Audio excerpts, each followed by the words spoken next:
गोपी वल्लभा गिरिवरधारी यशोदानंदना व्रज जन रंजना यशोदानंदना व्रज जन रंजना यमुना तीरा वनचारी यमुना तीरा वनचारी राधा माधव कुंज बिहारी गोपी जन वल्लभा गिरिवरधारी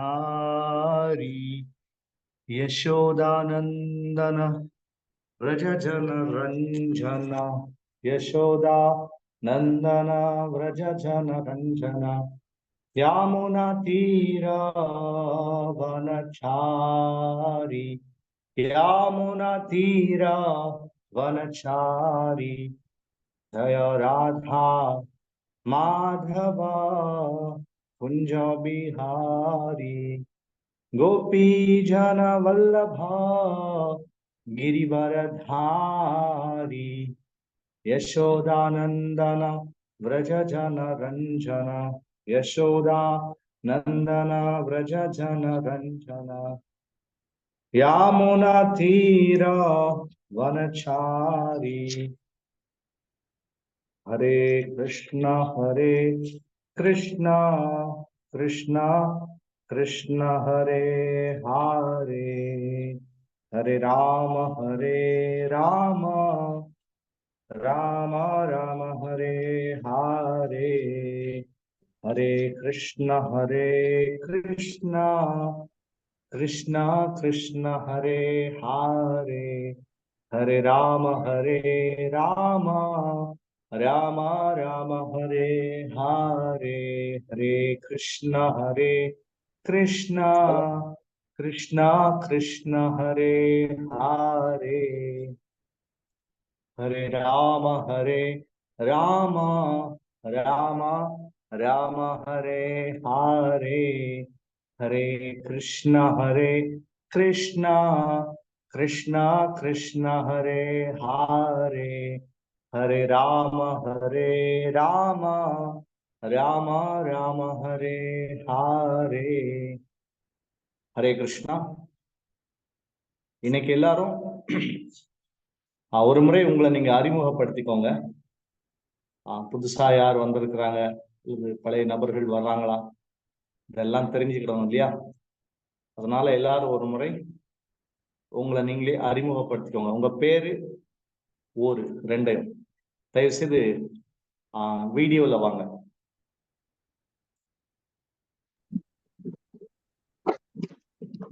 हरे कृष्णा प्रभु जी. हरे कृष्णा. சசிகலா மணிவாக்கத்துல இருக்க sir Prabhu. Sasikala Chennai, Sasikala Mataji Chennai. Hare Krishna. Hare Krishna. Hare Krishna Prabhu. I am Vijayalakshmi Anna Nagar. Vijayalakshmi Mataji Anna Nagar. Hare Krishna. Hare Krishna. Hare Krishna. Hare Krishna. I am Jayavil from Coimbatore. From Coimbatore. Yeah. Yes sir. Hare Krishna. Hare Krishna Prabhu ji. Hare Krishna. Nirmala Devi ऊरपाकम. Yeah. Hare Krishna. Hare Krishna Prabhu. Hare Krishna. नमस्कारम. Sujata from Gujarat प्रभु. गुजरातல எங்க? குஜராத்ல காந்தி நகர் பிரபு. காந்தி நகர். பிரபு நான் சென்னையில தான் இருந்தேன். என் பையன் வந்து இங்க இருக்கறனால இங்க வந்திருக்கேன் பிரபு. என்ன மோஸ்ட்லி இங்க தான் இருப்பேன். நான் குஜராத்ல தான் இருப்பேன். हरे कृष्णा. हरे कृष्णा प्रभु जी. लक्ष्मी बाई कोयम्बतूर. हरे कृष्णा. हरे कृष्णा प्रभु. हरे विजयलक्ष्मी அரக்கோணம். हरे कृष्णा प्रभु. राजी फ्रॉम मुंबई. हरे कृष्णा. हरे कृष्णा प्रभु. நான் மங்களமகி மதுமதி தேவிதாசி கோயம்புத்தூர்ல. हरे कृष्णा. हरे कृष्णा प्रभु. हरे कृष्णा. ஹரே கிருஷ்ணா பிரபு.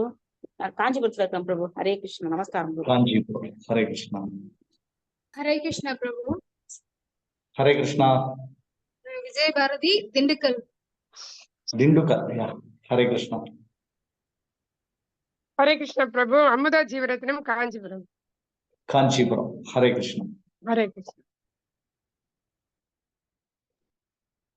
ஹரே கிருஷ்ணா பிரபு. நான் சசிகலா from விருதுநகர். விருதுநகர். ஹரே கிருஷ்ணா.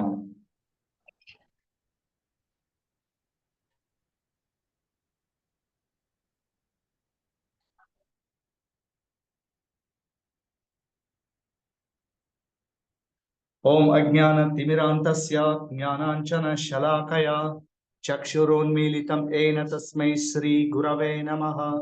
मुखं करोति वाचालं भङ्गुं लङ्घयते गिरिं यत्कृपातमहं वन्दे श्रीगुरुं दीनतारणं। श्रीगुरु परमानन्द प्रेमानन्द फलप्रदा व्रजानन्द प्रदानन्द सेवया मा नियोजय। वसुदेवसुदं देवं कंसचाणूरमर्दनं देवकी परमानन्दं कृष्णं वन्दे जगद्गुरुं। नमः ओं विष्णुपादाय कृष्णप्रेष्ठाय भूतले श्रीमते भक्तिवेदान्त स्वामिनिति नामिने। नमस्ते सारस्वते देवे गौरवाणी प्रचारिणे निर्विशेष शून्यवादी पाश्चात्य देशतारिणे। श्री कृष्ण चैतन्य प्रभो नित्यानंद श्री अद्वैत गदाधर श्रीवासादि गौर भक्त वृंद। हरे कृष्ण कृष्ण कृष्ण हरे हरे, हरे राम राम राम हरे हरे। தியான யோகம் அதை நாம படிச்சுட்டு இருக்கிறோம். ஸ்ரீ கிருஷ்ணர் 5000 வருஷத்துக்கு முன்னால குருக்ஷேத்திரம்ங்கிற இடத்துல மொத்த மனித சமுதாயத்துடைய நன்மைக்காக இந்த பகவத்கீதையை உபதேசம் செய்தார். இந்த கீதையில மொத்தம் 18 அத்தியாயங்கள் இருக்கு. நாம இன்னைக்கு 6வது அத்தியாயத்துல இருந்து தியானம் சம்பந்தமான, யோகம் சம்பந்தமான, அஷ்டாங்க யோகம் சம்பந்தமான விஷயங்களை படிக்கிறோம். நேற்று நாம பார்த்த விஷயம், கிருஷ்ணர் தியான யோகத்தின் அடிப்படை விஷயங்களை பேசினார். அதாவது தியானம் செய்யணும்னா முதல்ல காட்டுக்கு போகணும், மிருகங்களோட தோலை ஆடையா அணியணும், குகையில வசிக்கணும். அதாவது ஒரு பாறை மேல தர்பை புல்ல பரப்பணும். அதுக்கப்புறம் அது மேல மான் தோல் விரிக்கணும். அதுக்கு மேல ஒரு துணியை விரிச்சு அதுல உட்கார்ந்து ஆசனங்களை பயிற்சி செய்து உடல், கழுத்து, தலை இதெல்லாம் நேர்கோட்டுல வைத்து அமர்ந்து நாசி நுனியை நோக்க வேண்டும். அதாவது பாதி மூடிய கண்களோட தியானத்தை பயிற்சி செய்ய ஆரம்பிக்கணும்னு சொல்லி தியானம் சம்பந்தமான விஷயங்களை நாம நேற்று படிச்சோம். தியான யோகத்துக்கும் மற்ற ஆன்மீக விஷயங்களுக்கும், அதாவது மற்ற யோகங்களுக்கும் என்ன வித்தியாசம்னு பார்க்கும்போது, தியான யோகம்ங்கிறது ரொம்ப கஷ்டமானதா இருந்தாலும் கூட சில வகையில தியான யோகம் சிறப்பானது. குறிப்பா ஆத்மாவை நம்ம தியான யோகத்து மூலமா ரொம்ப எளிமையா புரிஞ்சுக்கலாம். இன்னமும் கூட நாம இந்த சரீரமா ஆன்மாங்கிற விஷயத்துல நிறைய சந்தேகங்கள் இருக்கு. நமக்கு இன்னும் புரியல. நம்ம உடல் தான் அப்படின்னு நாம சில நேரங்கள்ல நினைக்கிறோம், சில நேரங்கள்ல இல்ல நம்ம ஆன்மான்னு சில நேரங்கள்ல நினைக்கிறோம். இந்த மாதிரி மாறி மாறி வேறுபட்ட உணர்வுகள் தோன்றுவதற்கு காரணம் என்னன்னா, நமக்கு இன்னும் ஆத்ம தத்துவத்துல ஒரு தெளிவு கிடையாது. திடீர்னு நம்ம வாழ்க்கையில கஷ்டப்படும் போது நாம சரீர தளத்துக்கு வந்துடுறோம், அல்லது பௌதிக சுகபோகங்களை அனுபவிக்கும் போது சரீர தளத்துக்கு வந்துடுறோம். இந்த ஆன்மா, ஆன்மீகம் இந்த மாதிரி விஷயங்கள்ல நமக்கு எப்போதுமே ஒரு சந்தேகம் இருந்துட்டே இருக்கு. இந்த சந்தேகத்தை நிரந்தரமா தீர்க்கிறதுக்கான ஒரு எளிமையான மார்க்கம் எதுன்னு பார்த்தா தியான யோகம். தியான யோகத்து மூலமா ரொம்ப சீக்கிரமாவே நாம இந்த உடம்பு இல்லைங்கிற விஷயத்த புரிந்து கொள்ளலாம். இந்த தியான யோகத்தை பயிற்சி செய்யறது ரொம்ப சிரமமா இருந்தாலும் இந்த ஆன்மீக முன்னேற்றத்தை, அதாவது தன்னுணர்வை பெறதுக்கு இந்த தியான யோகம் ரொம்ப ஒரு நல்ல வழிமுறை, ரொம்ப எளிமையான வழிமுறைன்னு கூட சொல்லலாம். கடைசியில ஆன்மீக முன்னேற்றம் தான் மனித வாழ்க்கையுடைய வெற்றி. அதுதான் நாகரிகம். கடைசியில நம்ம நாகரிகம்னா மேலை நாட்டு மனிதர்கள் நமக்கு கற்றுக் கொடுத்த நடை, உடை, பாவனை, புலனின்பம், இதைத்தான் நாம நாகரிகம் நினைக்கிறோம். கடைசியில நாகரிகம்ங்கிறது எதை குறிக்கும்னா, நீங்க எந்த அளவுக்கு நீங்க உடல் அல்ல ஆன்மாங்கிற விஷயத்த புரிந்து கொண்டிருக்கீங்களோ, எந்த அளவுக்கு நீங்க பரமாத்மாவை புரிஞ்சிட்டு இருக்கீங்களோ, அதுதான் கடைசியில நாகரிகம், முன்னேற்றம், வளர்ச்சி, சந்தோஷம். இது எல்லாமே நாகரிகத்தோட உச்சமே சொல்ல போனா குகையில வசிக்கிறது தான். நாகரிகத்தோட உச்சமே மிருகங்களோட தோலை ஆடையா அணிகிறது. அதுக்காக மிருகங்களோட தோலை ஆடையா அணியணும்னோ அல்லது குகையில வசிக்கணும்னோ சொல்ல வரல. நீங்க குகையில வசிக்கக்கூடிய அளவுக்கோ அல்லது மிருகங்களோட தோலை ஆடையா அணியக்கூடிய அளவுக்கோ வர்றதுங்கிறது ஒரு பக்கம் இருந்தாலும், இந்த நிலையில இருக்கக்கூடிய ஒரு நபர் ஆன்மீக முன்னேற்றம் அடையும் போது அது நவநாகரிக மனிதனை விட அவன் உயர்ந்த நிலையில இருக்கிறாங்கிறத நாம புரிந்து கொள்ளணும். நம்ம எந்த நிலையில இருந்தாலும் நாம ஆன்மாங்கிற தத்துவத்துல நாம தெளிவடையும் போது அது நவீன கால நவநாகரிக முன்னேற்றத்தை விட அது உயர்வானதுங்கிறத நாம புரிந்து கொள்ளணும். கிருஷ்ணர் எப்படி தியானம் செய்யணுங்கிற வழிமுறைய முதல்ல அர்ஜுனனுக்கு உபதேசம் செய்தார். திடீர்னு அர்ஜுனனுக்கு ஒரு சந்தேகம் வந்தது. அந்த சந்தேகத்தை கிருஷ்ணர் கிட்ட எப்படி கேட்கிறான்னு பார்க்கலாம். 37வது ஸ்லோகம் யாராவது சொல்லுங்க. யார் வாசிக்க போறீங்க?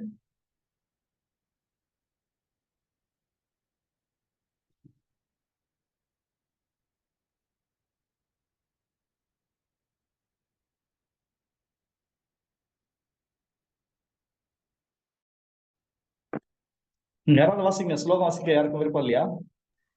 சொல்லட்டுங்களா பிரபு? நான் சொல்றேன். லக்ஷ்மி வாசிங்க. யாராவது ஸ்லோகம் வாசிங்க. அர்ஜுன உவாச்ச அயதிக்ஸ்தா யோதோ யோகோ சடிதமானவக அப்ராய யோக சம்வித்திம் காம் பிரதீம் கிருஷ்ண கட்சதி. ஹரே கிருஷ்ண. அர்ஜுனனுடைய கேள்வி என்னன்னா, ஒரு யோகி காட்டுல போய் உட்கார்ந்து தவம் செய்யறது ஒரு பக்கம் இருந்தாலும், ஒருவேளை அவன் பக்குவம் அடையாம வீழ்ச்சி அடைஞ்சிட்டா அவனுடைய நிலைமை என்ன? எல்லாருமே ஆன்மீக வாழ்க்கையில முழு வெற்றி அடைய போறது இல்லையே. பல நபர்கள் முயற்சி செய்வாங்க. 1000 நபர்கள் காட்டுக்கு போய் தவம் செஞ்சா அது 1000த்துல ஒருத்தர் வேணா தாக்கு பிடிச்சு ரொம்ப காலம் தவம் செய்யலாம். பெருவாரியான நபர்கள் வீழ்ச்சி அடைஞ்சிருவாங்க அல்லது வீட்டுக்கு திரும்பி போயிடுவாங்க. காட்டிலேயே வசிச்சு அந்த தியானத்துல வெற்றி அடையிறதுங்கிறது கஷ்டம். காட்டுல போய் தவம் செய்யக்கூடிய நபர் சில நேரங்கள்ல தவ வாழ்க்கையை கைவிட்டுட்டு அந்த காட்டிலேயே சுகமாவும் வாழ ஆரம்பிச்சிருவாங்க. இந்த வாழ்க்கை ரொம்ப நல்லா இருக்குது, சத்துவகுணமான வாழ்க்கை. அருவில நீராடுறது, நதிகள்ல நீராடுறது, காட்டுல நிசப்தமான இடத்துல வசிக்கிறது, பற்பல விதவிதமான மரங்களுக்கு மத்தியில வாசம் செய்யறது, குகையில வசிக்கிறது, இதெல்லாம் நவீன நவநாகரிக வாழ்க்கையை விட அது ரொம்ப நல்லாவே இருக்கும். ஏன்னா சத்துவகுண வாழ்க்கை இல்லையா? அந்த மாதிரி சில நபர்கள் தவ வாழ்க்கையை கைவிட்டுட்டு வனவாசியா மாறுறதுக்கு கூட வாய்ப்பு இருக்கு. அல்லது தவ வாழ்க்கைய கைவிட்டுட்டு திரும்பவும் வீட்டுக்கே திரும்பி போறதுக்கு கூட வாய்ப்பு இருக்கு. இந்த மாதிரி தவ வாழ்க்கையில எல்லாரும் வெற்றி அடைவாங்க அப்படின்லாம் சொல்ல முடியாது. பாதி நபர்கள் பாதியிலேயே வீழ்ச்சி அடையலாம், சில நபர்கள் உச்ச நிலையை தொட்டு வீழ்ச்சி அடையலாம், சில நபர்கள் ஆரம்பத்திலேயே வீழ்ச்சி அடையலாம். பற்பல முனிவர்கள் தவ வாழ்க்கையில இருந்து வீழ்ச்சி அடைஞ்சதை நம்ம புராண இதிகாசங்கள்ல இருந்து படிக்கிறோம். 10,000 வருஷம் தவம் செய்யக்கூடிய யோகிகள் அல்லது 20,000 வருஷம் தவம் செய்யக்கூடிய யோகிகள்லாம் தவ வாழ்க்கையில இருந்து வீழ்ச்சி அடைஞ்சதை நம்ம படிக்கிறோம். இந்த மாதிரி ஓரளவு ஆன்மீக முன்னேற்றம் அல்லது உச்சநிலை ஆன்மீக முன்னேற்றத்தை அடைஞ்சி முழுமை இல்லாம வீழ்ச்சி அடையக்கூடிய நபர்களுடைய கதி என்ன? கேள்வி. கிருஷ்ணா தன்னுணர்வு பாதையினை நம்பிக்கையுடன் ஆரம்பத்தில் மேற்கொண்டு பிறகு உலக எண்ணங்களினால் அதை நிறுத்தி விடுபவன் யோகத்தின் பக்குவ நிலையை அடைவதில்லை. அத்தகு வெற்றியடையாத ஆன்மீகியின் கதி என்ன? என்ன ஆகும்? தவ வாழ்க்கையிலிருந்து வீழ்ச்சி அடைஞ்சா என்ன ஆகும்? பலம் பொருந்திய புஜங்களை உடைய கிருஷ்ணா ஆன்மீக பாதையிலிருந்து மயங்கிய அத்தகு மனிதன் ஆன்மீகத்திலும் வெற்றியடையாமல் பௌத்திகத்திலும் வெற்றியடையாமல் சிதறிய மேகம் போன்று எங்கும் இடமின்றி அழிந்து விடுவதில்லையா? ஒருவேளை அவன் அழிஞ்சு போயிடுவானோ?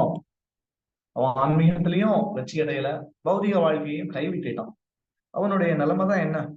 ஓ கிருஷ்ணா, இதுவே என்னுடைய சந்தேகம், இதனை முழுமையாக தீர்க்குமாறு உம்மை கேட்டுக்கொள்கிறேன். உம்மையன்றி இந்த சந்தேகத்தை நீக்கக்கூடிய வேறு எவரையும் நான் காணவில்லை. கிருஷ்ணர் அர்ஜுனனுடைய இந்த கேள்விகளுக்கு பதில் சொல்ல போறார். பிரதையின் மகனே, நற்செயல்களில் ஈடுபட்ட ஆன்மீகி இவ்வுலகிலோ பரவுலகிலோ அழிவை அடைவதில்லை. என் நண்பனே, நன்மையை செய்பவன் தீமையை அடைவதே இல்லை. எந்த ஒரு ஆன்மீக வழிமுறையை நாம கடைபிடிச்சாலும் ஒருவேளை நாம வெற்றி அடையாம தோல்வி அடைஞ்சிட்டோம்னா கூட கவலைப்பட வேண்டிய அவசியம் கிடையாது.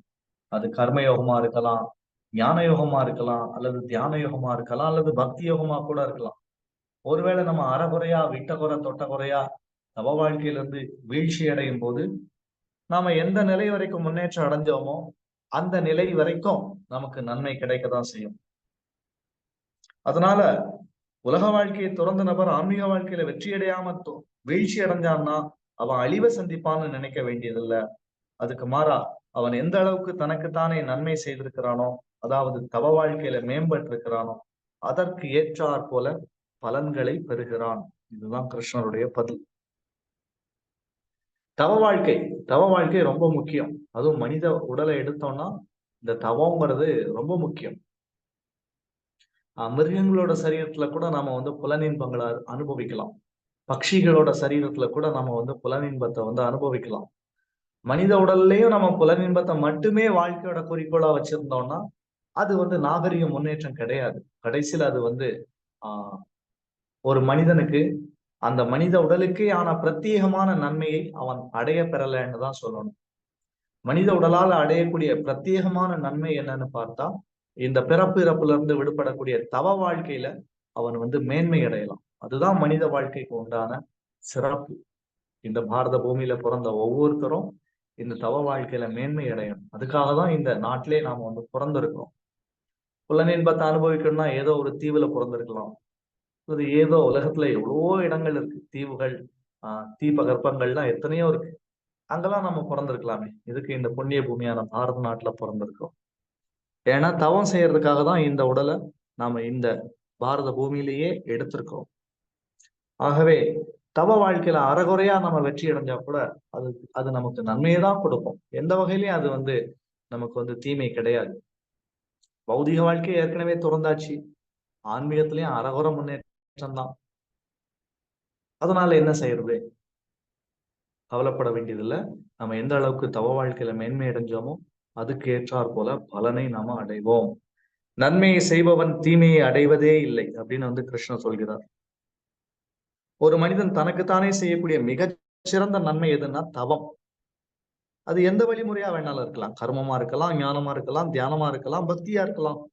எந்த யோகமா இருந்தாலும் அவன் எந்த அளவுக்கு முன்னேற்றம் அடைகிறானோ அது அவனுக்கு நன்மையை தான் கொடுக்கும். அதுல மாற்று கருத்து கிடையாது. இந்த ஜட வாழ்க்கையில ஒரு ஜீவன் ரொம்ப கஷ்டப்படுறான் அப்படின்னாலே என்ன அர்த்தம்னா, அவன் பல ஆயிரம் பிறவிகளா தவ வாழ்க்கையில சிறிதளவும் நாட்டம் இல்லாம வாழ்ந்திருக்கிறான்னு தான் அர்த்தம்.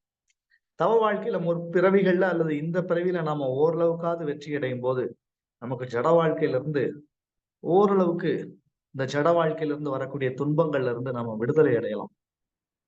ஒரு பாதுகாப்பான இடத்துல இந்த தவ வாழ்க்கையை தொடர்வதற்கு கிருஷ்ணர் நமக்கு வாய்ப்பு கொடுப்பார்.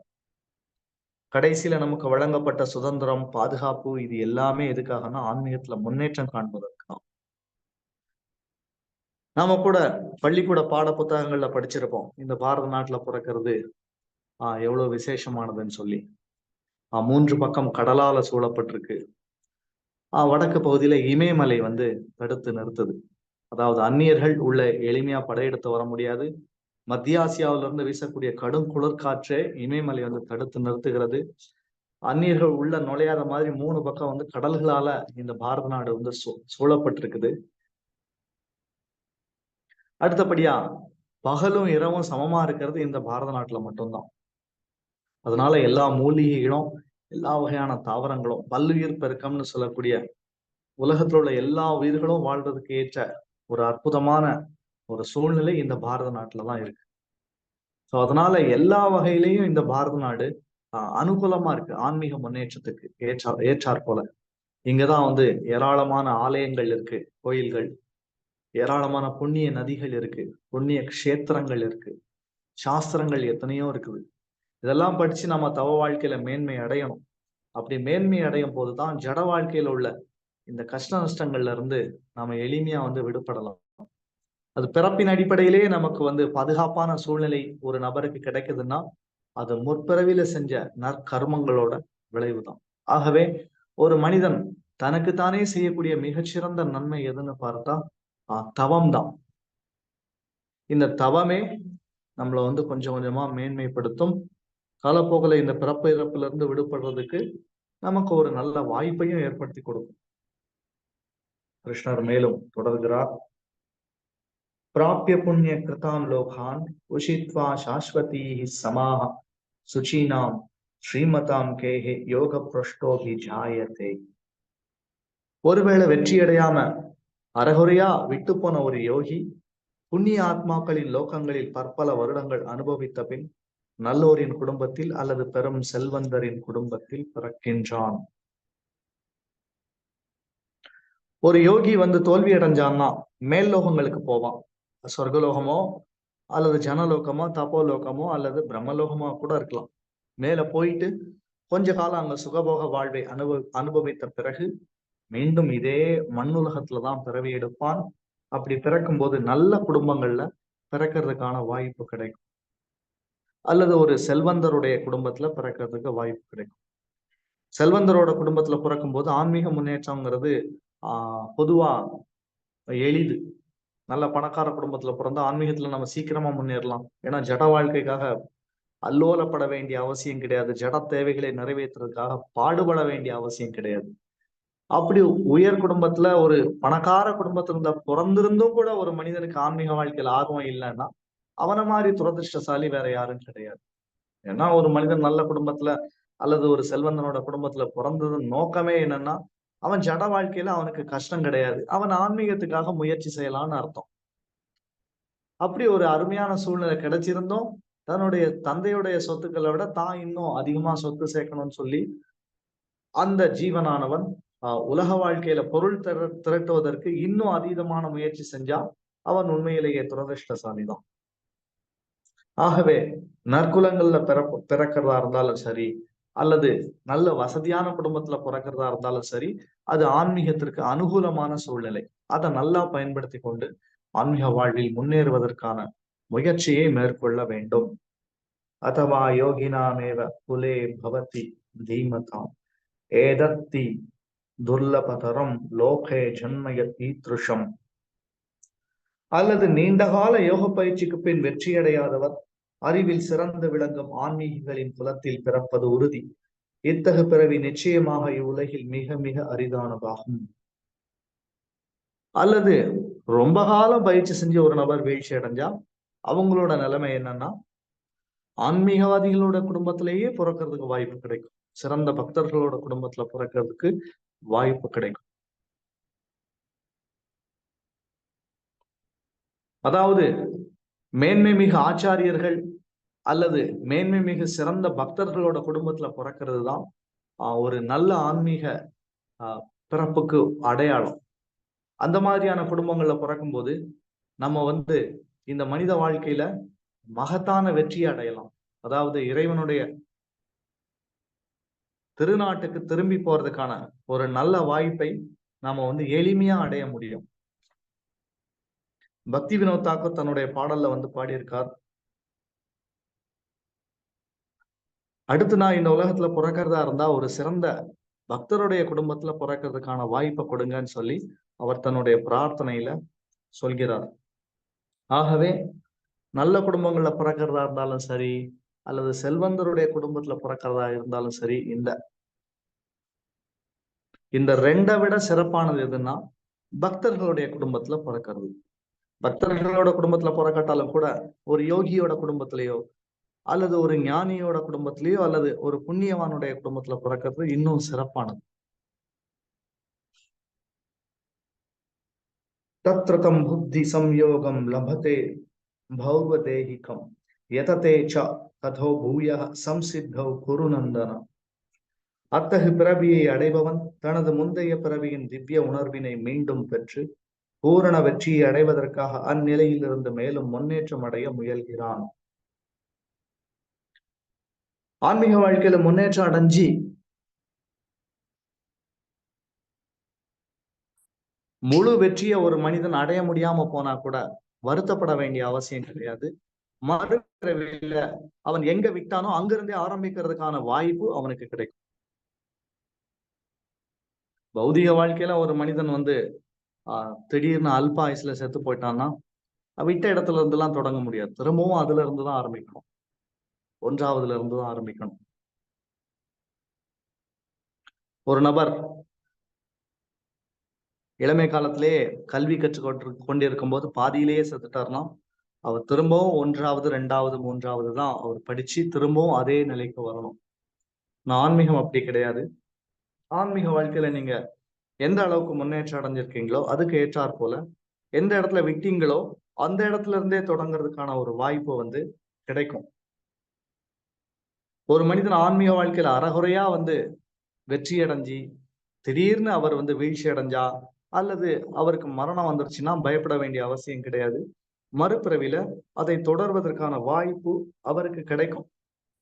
இயல்பாகவே அவருக்கு ஆன்மீக வாழ்க்கையில நாட்டம் இருக்கும் அடுத்த பிறவில.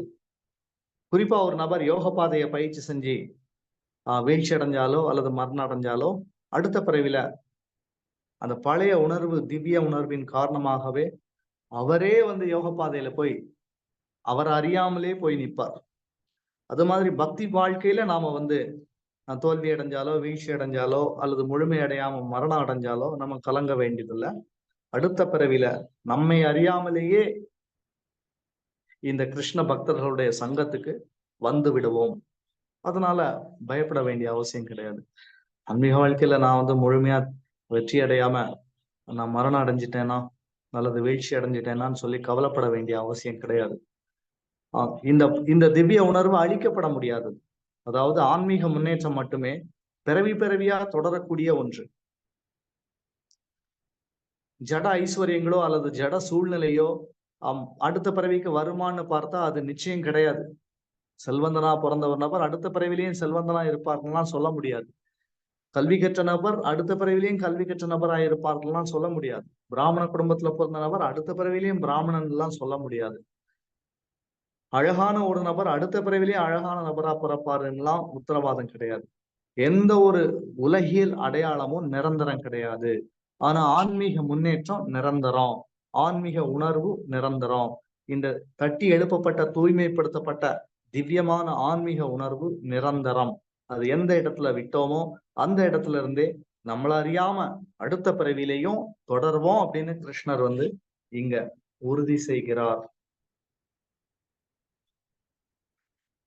அடுத்த ஸ்லோகம் யாராவது வாசிக்கிறீங்களா? 44. வாசிக்கிறேன். ஹரே கிருஷ்ணா. பூர்வாபியாசேன தேனைவ கிரியதே ஹவசோ விஷக ஜிஞ்ஞாசுர அபியோகஸ்ய சப்த பிரம்மாதி வர்த்ததே. ஹரே கிருஷ்ணா.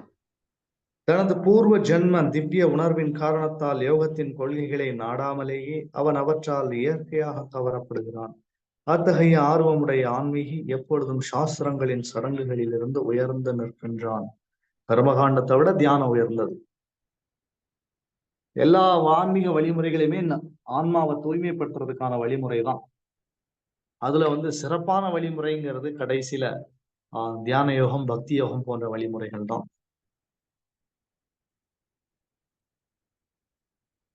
இந்த நாட்டுக்கு பாரத நாடுன்னு பேரு. காரணம், பரதன்கிற ராஜா இந்த நாட்டை வந்து ஆட்சி செஞ்சார். இந்த பரத மன்னன் இளமை காலத்திலேயே மொத்த ராஜ்ய சுகபோகத்தையும் திறந்துட்டு காட்டுக்கு போய் தவம் செய்ய ஆரம்பிச்சார். அவர் தவ வாழ்க்கையில உச்ச நிலையை அடைஞ்சார். ஆனாலும் கூட மரண நேரத்துல அவருக்கு வந்து ஒரு மான் குட்டி மேல பாசம் வந்ததுனால அவர் அந்த மானை நினைச்சு கொண்டே மரணம் அடைஞ்சதுனால மறுபிறவில அவர் மானாகவே பிறவி எடுக்கிறார். அவர் மானாகவே பிறந்தாலும் கூட பூர்வ ஜென்ம ஞாபகத்தின் காரணமாக ஆன்மீக முன்னேற்றத்தின் ஆன்மீக படித்தரத்துல அவர் ஏற்கனவே முன்னேற்றம் அடைஞ்ச நபராக இருந்ததுனால மானுடைய சரீரத்துல இருக்கும் போதே அவருக்கு பூர்வ ஜென்ம ஞாபகம் வந்தது. அதனால மான் கூட்டத்துல இருந்து விலகி ரிஷிகள் முனிவர்கள் வசிக்கக்கூடிய ஆசிரமங்களுக்கு பக்கத்துல அந்த ஒரு தனி மான் மட்டும் எப்போதுமே அங்கேயே வாசம் செய்யும். அந்த மானுடைய சரீரத்தை கைவிட்டதுக்கு அப்புறம் அவர் அடுத்த பிறவியில அந்தன குடும்பத்துல பிறவி எடுத்தார். அந்தண குடும்பத்துல பிறவி எடுத்த அவர் பூர்வ ஜென்மத்துல ராஜாவா இருந்து தான் வீழ்ச்சி அடைஞ்சதையும் அதுக்கப்புறம் மான் சரீரம் எடுத்ததையும் அவர் வந்து ஞாபகப்படுத்த முடிந்தது. அதனால அந்த ஜட பரதர்ங்கிற அந்த அந்தண குடும்ப சரீரத்துல அவர் வாழும்போது யாருக்கிட்டையும் எந்த வகையிலையும் தொடர்பு கொள்ளாம முழு ஆன்மீக முன்னேற்றத்துக்காக அவர் வந்து ஒரு மௌனியாகவே வந்து மாறிட்டார். இதுல இருந்து இந்த கதையில இருந்து நாம புரிந்து கொள்ளக்கூடிய விஷயம் என்னன்னா, ஆன்மீக முன்னேற்றம் அடையும் போது நமக்கு பூர்வ ஜென்ம ஞாபகம் வரும். நமக்கு ஏன் பூர்வ ஜென்ம ஞாபகம் இல்லை? பல நபர்கள் நம்ம கிட்ட கேள்வி கேட்கும் போது இந்த கேள்விதான் கேட்பாங்க. ஏன் எனக்கு பூர்வ ஜென்ம ஞாபகம் இல்லை? ஏன்னா நீங்க போன பிறவில ஆன்மீக வாழ்க்கையை ஒழுங்கா வாழல, ஆன்மீக பயிற்சியை முறையா செய்யல. ஒருவேளை நீங்க ஆன்மீக வாழ்க்கையில முற்பிறவியில தீவிர முன்னேற்றம் அடைஞ்சிருந்தீங்கன்னா இந்த பிறவில அது ஞாபகத்துக்கு வரணும்.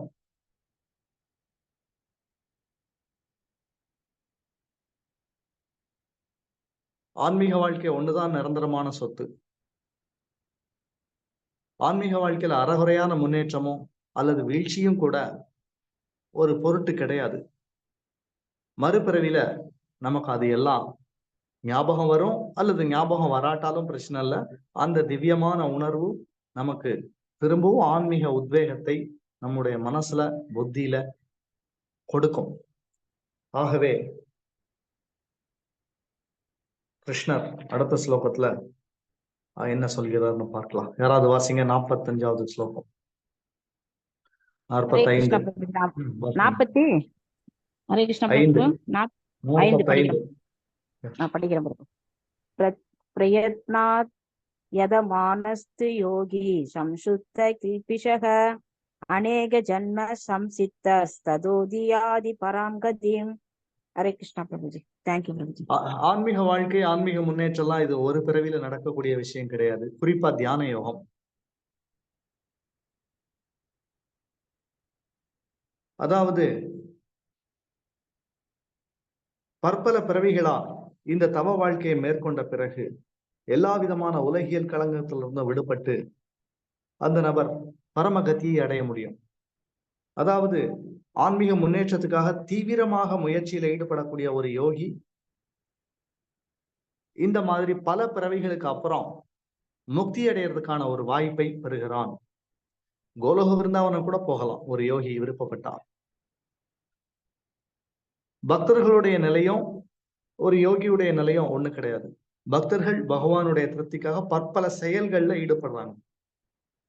அதனால அவங்க கோலோக விருந்தாவனத்துல அடையக்கூடிய கதி வேற, யோகிகள் கோலோக விருந்தாவனத்துல அடையக்கூடிய கதி வேற. யோகிகள் வந்து மரமாகவோ செடியாகவோ கொடியாகவோ புஷ்பமாகவோ இன்ன பிற வஸ்துக்களாகவோ பகவத் கைங்கரியத்துல ஈடுபடுத்தப்படக்கூடிய ஒரு பொருட்களாகவோ அவங்க கோலோக விருந்தாவனத்துக்கு ஏற்றம் பெறலாம். கோலோக விருந்தாவனத்துக்கு எப்படி ஏற்றம் பெற்றாலும் அது உயர்வு தான். அநேக பிறவிகளுக்கு அப்புறம் ஒரு யோகி வந்து வாழ்க்கையில வெற்றி அடைகிறோம். இந்த வெற்றி தான் கொண்டாடப்பட வேண்டிய வெற்றி. எப்போ நாம இந்த பிறப்பு இறப்பு சக்கரத்துல இருந்து விடுபட்டு ஜனன மரண சுழல்ல இருந்து பிறவி பெருங்கடல்ல இருந்து விடுபட்டு நாம வந்து பிறவாத நிலையை என்னைக்கு அடையிறோமோ, நம்முடைய நித்திய சொரூப நிலையை புரிந்து கொண்டு பரமகதியான இறைவனுடைய திருநாட்டுக்கு என்னைக்கு ஏற்றம் பெறுகிறோமோ அதுதான் மனித வாழ்க்கையுடைய வெற்றி அல்லது உத்தமமான கதி, பரமகதி. அந்த கதியை ஒரு யோகி பற்பல பிறவிகளுக்கு அப்புறம், அதுவும் தீவிரமா பயிற்சி செஞ்சா பற்பல பிறவிகளுக்கு அப்புறம் இந்த நிலையை அடைய பெறலாம். தவம் புரிபவன் ஞானி மற்றும் பலனை எதிர்பார்த்து செயல்படுவனை காட்டிலும் யோகி சிறந்தவனாவான். எனவே அர்ஜுனா, எல்லா சூழ்நிலைகளிலும் யோகியாக இருப்பாயாக. அர்ஜுனனை வந்து இந்த மாதிரி ஒரு யோகியா இருக்கணும்னு சொல்லி கிருஷ்ணர் வந்து உற்சாகப்படுத்துகிறார். யோக வாழ்க்கை உண்மையிலேயே இனிமையானதுதான். அது ஒரு வகையில சில வகையில கஷ்டம், ஆனாலும் சில வகையில அது வந்து ரொம்ப இனிமையான மார்க்கமும் கூட. பக்திக்கு அடுத்து இந்த உலகத்துல இனிமையான ஒரு மார்க்கம்னா அது தியான மார்க்கம் தான். சில கஷ்டம் இருக்குது, உடலை வளைச்சி தியானம் செஞ்சு, அதாவது சூரிய நமஸ்காரம், அடுத்தபடியா வந்து பத்மாசனம், மயூராசனம், அடுத்து மகராசனம், இந்த மாதிரி விதவிதமான ஆசனங்களை பயிற்சி செஞ்சு நாம வந்து இந்த சரீரத்தை உறுதியா மாற்றணும். அதுல சில கஷ்டங்கள் இருக்கதான் செய்யும். அதே நேரத்துல மூச்சு அடக்கி பிராணாயாமத்தை பயிற்சி செய்யறதும் கஷ்டம்தான். இந்த உலகத்திலேயே கொடுமையான ஒரு விஷயம் எதுன்னா அது பிராணாயாமம் தான். ரொம்ப ரொம்ப சிரமம். அது அது இந்த பிராணாயாமத்தை பயிற்சி செய்தது மூலமா நம்ம அடையக்கூடிய அந்த துன்பம் வந்து அளவில்லாததான் இருக்கும், தாங்க முடியாது நம்மளாலே. ஆனா அதே சமயத்துல அந்த பிராணாயாமத்துடைய விளைவு ரொம்ப அற்புதமா இருக்கும். இந்த மாதிரி ஆசனங்கள், விதவிதமான யோகாசனங்களும் செய்யறது கஷ்டம். ஆனா அதன் விளைவு வந்து உண்மையிலேயே ரொம்ப அற்புதமானதா இருக்கும். ஆனா இந்த கலியுகத்துக்கு இந்த யோக முறைகள் எதுவுமே ஒத்து வராது. ஏறக்குறைய நம்ம உடம்புலாம் இதை வந்து தாங்காது. இந்த யோக சித்திகளை பெறக்கூடிய அளவுக்கு, இந்த அஷ்டமகா சித்திகளை அடையக்கூடிய அளவுக்கு இந்த அஷ்டாங்க யோகத்தை பயிற்சி செய்யறதுங்கிறது இந்த யுகத்துல வந்து ஒரு கஷ்டமான ஒன்றுதான். ஆனாலும் கூட இந்த தியான யோக முறைங்கிறது ஒரு இனிமையான வழிமுறை தான். அதுல மாற்று கருத்து எதுவும் கிடையாது. இந்த தியானம், இதுல பயிற்சி செய்யறதுக்கான வழிமுறைகள் இது எல்லாம் கொஞ்சம் கஷ்டமா இருந்தாலும் அந்த தியானத்தை பயிற்சி செய்யறதுக்கான சூழ்நிலை உண்மையிலேயே ரொம்ப அற்புதமா இருக்கும். காட்டுல போய் வாழ்வது சத்துவகுணமா இருக்கும். காட்டுல வந்து ஒரு இயல்பான ரம்மியமான சூழ்நிலை, சாத்வீகமான சூழ்நிலை, இதெல்லாம் ஒரு யோகிக்கு வந்து உண்மையிலேயே ரம்மியமா இருக்கும். அது இனிமையானதாக கூட இருக்கும். ஆனா வழிமுறைங்கிறது கஷ்டம். இலக்கை அடையிறதுக்கான காலமும் ரொம்ப ரொம்ப காலம் ஆகும். இந்த தியான யோகத்து மூலமா நம்ம வெற்றி அடைகிறதுக்கு நெடுங்காலம் பிடிக்கும். பக்தி யோகம் நமக்கு ரொம்ப எளிமையா பயிற்சி செய்யறதும் எளிதுதான். அந்த இலக்கையும் நம்ம சீக்கிரம் எட்டி பிடிக்கலாம். ஆனா வந்து தியான யோகம் வந்து அந்த மாதிரி கிடையாது. நிறைய சிரமங்களும் இருக்கு. அதே நேரத்துல சில நல்ல விஷயங்களும் இருக்கு. தியான யோகத்து மூலமா சீக்கிரமாவே நாம இந்த உடல் எல்லாம் ஆத்மாங்கிற விஷயத்த நம்ம வந்து புரிந்து கொள்ளலாம். கிருஷ்ணர் ஏன் இந்தந்த விஷயங்கள் எல்லாம் போதிக்கணும்? பக்தி யோகத்தை மட்டும் போதிச்சு பகவத்கீதையை நிறைவு செஞ்சிருக்கலாமே. ஏன் இவ்வளவு விஷயங்கள் தியான யோகத்தை பத்தி இவ்வளவு மேன்மையா வந்து சொல்லணும்? அவசியம் என்ன இருக்கு? ஏன்னா மற்ற யோகத்தை விட பக்தி யோகம் எந்த அளவுக்கு சிறப்பானதுன்னு நிரூபிக்கிறதுக்காக தான் கிருஷ்ணர் மற்ற எல்லா யோகங்களை பத்தியும் பேசுறாரு. நம்ம பல நேரங்கள்ல வந்து பக்தி யோகத்தை தவிர மற்ற யோகங்களை வந்து மட்டமா நினைக்கிறோம். அந்த மாதிரி எண்ணம் வந்து ஒரு பக்தனுக்கு இருக்கக்கூடாது. மற்ற யோகங்களும் சாஸ்திரங்கள்ல பரிந்துரைக்கப்பட்ட வழிமுறைகள் தான். நாம இந்த பக்தியே தீவிரமா எடுக்காத காரணம் என்னன்னா, மற்ற யோகங்கள் எந்த அளவுக்கு வந்து உயர்வானதுங்கிறத நாம இன்னும் தெரிஞ்சுக்கல. இந்த மற்ற யோகங்களை விட பக்தி யோகம் எந்த அளவுக்கு உயர்வானதுங்கிறதும் நமக்கு வந்து இன்னும் அபிப்பிராயம் இல்லை. அதனால்தான் இந்த பக்தியே நம்ம இன்னும் தீவிரமா எடுக்காம இருக்கின்றோம். ஆகவே தியான யோகம்ங்கிற இந்த 6வது அத்தியாயத்துல கிருஷ்ணர் வந்து அர்ஜுனனை வந்து ஒரு சிறந்த யோகியாக வந்து மாற சொல்கிறார். யோகினாம் அப்படி சர்வேஷாம் மத்கதேனாந்தராத்மனா ஸ்ரத்தாவான் பஜதே யோமாம் சமேயுக்த தமோ மதா. அதாவது எல்லா யோகிகளுக்கு மத்தியிலும் எவனொருவன் பெரும் நம்பிக்கையுடன் எப்போதும் என்னில் நிலைத்து தன்னுள் என்னை எண்ணி எனக்கு திவ்யமான அன்பு தொண்டு புரிகின்றானோ அவனே யோகத்தில் என்னுடன் மிகவும் நெருங்கியவனும் எல்லோரையும் விட உயர்ந்தவனும் ஆவான். இதுவே எனது அபிப்பிராயம். கடைசியில யோகிகள்லயே சிறந்த யோகி யாருன்னா, யார் என்னையே எப்பொழுதும் நினைத்து கொண்டிருக்கிறார்களோ, எனக்கு அன்பு தொண்டாற்றுகிறார்களோ அவன்தான் சிறந்த யோகி. கடைசியில கிருஷ்ணர் என்ன சொல்ல வர்றாருன்னா, ஒரு பக்தன் தான் சிறந்த யோகிங்கிறத மறைமுகமா வந்து சொல்கிறார். கடைசியில ஒரு யோகியும் ஒரு பக்தனும் ஒரு ஞானியும் ஒரு கர்மகாண்டத்தை கடைபிடிக்கக்கூடிய ஒரு கர்மயோகியும் கூட இந்த 4 பேருமே கிருஷ்ணருக்கு பிரியமானவர்கள் தான். அதுலயும் பக்தி யோகிக்கு இன்னும் கிருஷ்ணர் இன்னும் சிறப்பா சில சலுகைகளையும் செஞ்சு கொடுக்கிறார். எந்த வழிமுறையா இருந்தாலும் நாம் ஆன்மீக முன்னேற்றம் அடையணும். அதுதான் இங்க ரொம்ப ரொம்ப முக்கியமானது. தியானத்தை பொறுத்த வரைக்கும் அது இந்த யுகத்துக்கானது கிடையாது. இந்த யுகத்துல எளிமையான மார்க்கம் எதுன்னு பார்த்தா நாம சங்கீர்த்தனம் தான். அதுதான் ரொம்ப எளிது. நீங்க உட்கார்ந்து காட்டுல உட்கார்ந்து தவம் செய்யறதை விட 10,000 வருஷம் தவம் செய்யறதுக்கான முயற்சியில ஈடுபடுறதை விட நீங்க ஹரே கிருஷ்ண மகாமந்திரத்தை ஒரு நாளைக்கு வந்து 64 மாலை ஜபம் செய்யலாம். அது இமயமலையில உட்கார்ந்து தவம் செய்யறதை விட சீக்கிரமான ஆன்மீக முன்னேற்றத்தை உங்களுக்கு வந்து கொடுக்கும். 10 வருஷம் நீங்க 64 மாலை ஜபம் செய்யறதுங்கிறது சத்தியுகத்துல நீங்க 10,000 வருஷம் தியானம் செய்யறதை விட மேன்மையானது.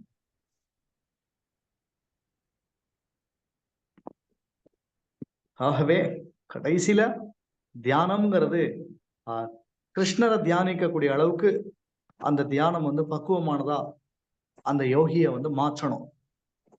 காட்டுக்கு போகலாம், ஜடாமுடி வச்சிருக்கலாம், நதியிலேயே நீராடலாம், கிழங்குகளையும் கொட்டைகளையும் வித்துக்களையும் இலைகளையும் இலை சருகுகளையும் சாப்பிடலாம், எல்லாம் சாப்பிட்டுட்டோம். கடைசியில பரமாத்மாவை தியானம் செய்யக்கூடிய அளவுக்கு அந்த யோகி முன்னேறலன்னா அந்த யோக வாழ்க்கையால பெரிய நன்மை கிடையாது. அந்த யோகி வெகு சீக்கிரமாவே தவ வாழ்க்கையில இருந்து வீழ்ச்சி அடைஞ்சு வீட்டுக்கு போயிடலாம், அல்லது காட்டிலேயே ஒரு காட்டுவாசியா கூட அவன் வந்து மாறிடலாம். ஆகவே தியானம்ங்கிறது கிருஷ்ணரை தியானிக்கக்கூடிய அளவுக்கு ஒரு மனிதன் முன்னேற்றம் காணணும். ஞானம்ங்கிறது கிருஷ்ணரை புரிந்து கொள்ளக்கூடிய அளவுக்கு அவனுக்கு ஞானம் பிறக்கணும். கர்மம்ங்கிறது கிருஷ்ணருக்காக செயலாற்றக்கூடிய நிலைக்கு ஒரு நபரை வந்து உயர்த்தணும். பக்திங்கிறது பகவானிடம் முழுமையாக சரணாகதி அடையக்கூடிய சூழ்நிலைக்கு ஒரு மனிதனை கொண்டு செல்ல வேண்டும். அதுதான் உண்மையான ஆன்மீக முன்னேற்றம். கடைசியில கிருஷ்ணருடைய கடைசி கூற்றின்படி ஒரு பக்தன் தான் சிறந்த யோகி. இந்த அத்தியாயம் இத்தனுடன் நிறைவு பெறுகிறது. அடுத்து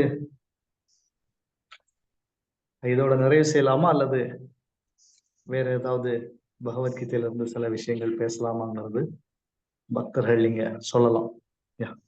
யாராவது சொல்லுங்க. அடுத்து என்ன செய்யணும்?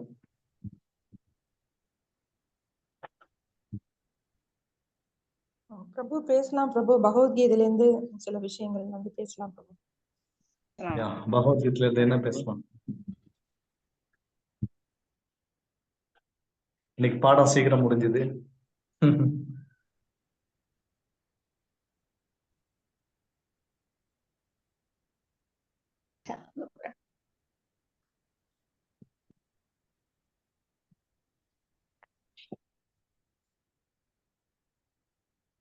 பிரபு, இந்த தியான யோகத்துல சொன்னீங்க இல்லையா, மூக்கனுடைய நுனிய வந்து பார்த்துட்டு நம்ம உட்கார்ந்துருக்கணும், பத்மாசனத்துல உட்கார்ந்துருக்கணும்னு. அது எப்படி பிரபு? பார்க்கவே முடியல பிரபு, அப்படியே கண்ணே கொஞ்ச நேரமே ஒரு மாதிரி இருக்குது, கண்ணை அப்படி வச்சு பார்த்தா. அது மூக்கு நுனியை தியானிக்கிறது மூலமா நம்ம நெற்றியில வந்து ஒரு சக்கரம், ஆக்னின்னு ஒரு சக்கரம் வந்து சுழலும். அது ஒரு நாள் 2 நாள்ல நடக்காது, ஒரு வருஷ கணக்கா இந்த மாதிரி மூக்கு நுனியை தியானிக்கும் போது இந்த யோக சக்கரம், நம்ம உடம்புல 6 சக்கரங்கள் இருக்கு. மூலாதாரம், சுவாதிஷ்டானம், மணிப்பூரகம், அநாகதம், விசுத்தி, ஆக்னி. இந்த 6 சக்கரங்களும் யோக சக்கரங்கள். இந்த மனித உடல்ல இருக்கக்கூடிய யோக சக்கரங்கள் இது வந்து சுழலும்.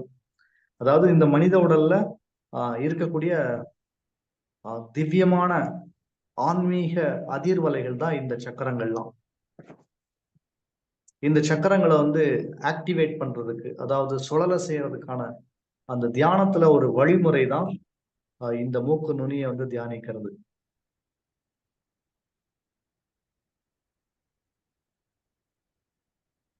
அதாவது மூக்கு நுனியை தியானிக்கும் போது நம்ம பாதி கண்கள் மூடிடுவோம், முழுசா கண்ணை மூடிட்டோம்னா உறங்கிடுவோம், முழுசா திறந்து வச்சோம்னா வெளியில உள்ள விஷயங்களால நாம கவரப்படுவோம். ஆகவே கிருஷ்ணர் என்ன சொல்லிடுறாருன்னா, பாதி மூடின கண்கள்ங்கிற அந்த நிலையை அடையணும்னா மூக்கு நுனியை நீங்க வந்து உன்னிப்பா கவனிக்கணும். மூக்கு நுனியை கவனிக்கும் போது அது பதஞ்சலியோட யோக சூத்திரத்தின் படி அது ஒரு அஷ்டாங்க யோகத்தை பயிற்சி செய்யக்கூடிய ஒரு வழிமுறை. அதாவது தியானம்ங்கிற நிலை அங்க இருந்துதான் ஆரம்பிக்குது. அதுக்கு அப்புறம்தான் சமாதி நிலை. இதெல்லாம் ஒரு யோகி ஒரு நாள் 2 நாள்ல எல்லாம் அடைய முடியாது. மற்ற விஷயங்கள்லாம் சாதாரணமா செஞ்சிடலாம். ஆனா இந்த தியான நிலை, சமாதி நிலையெல்லாம் ரொம்ப சீக்கிரமாலாம் அடைய முடியாது.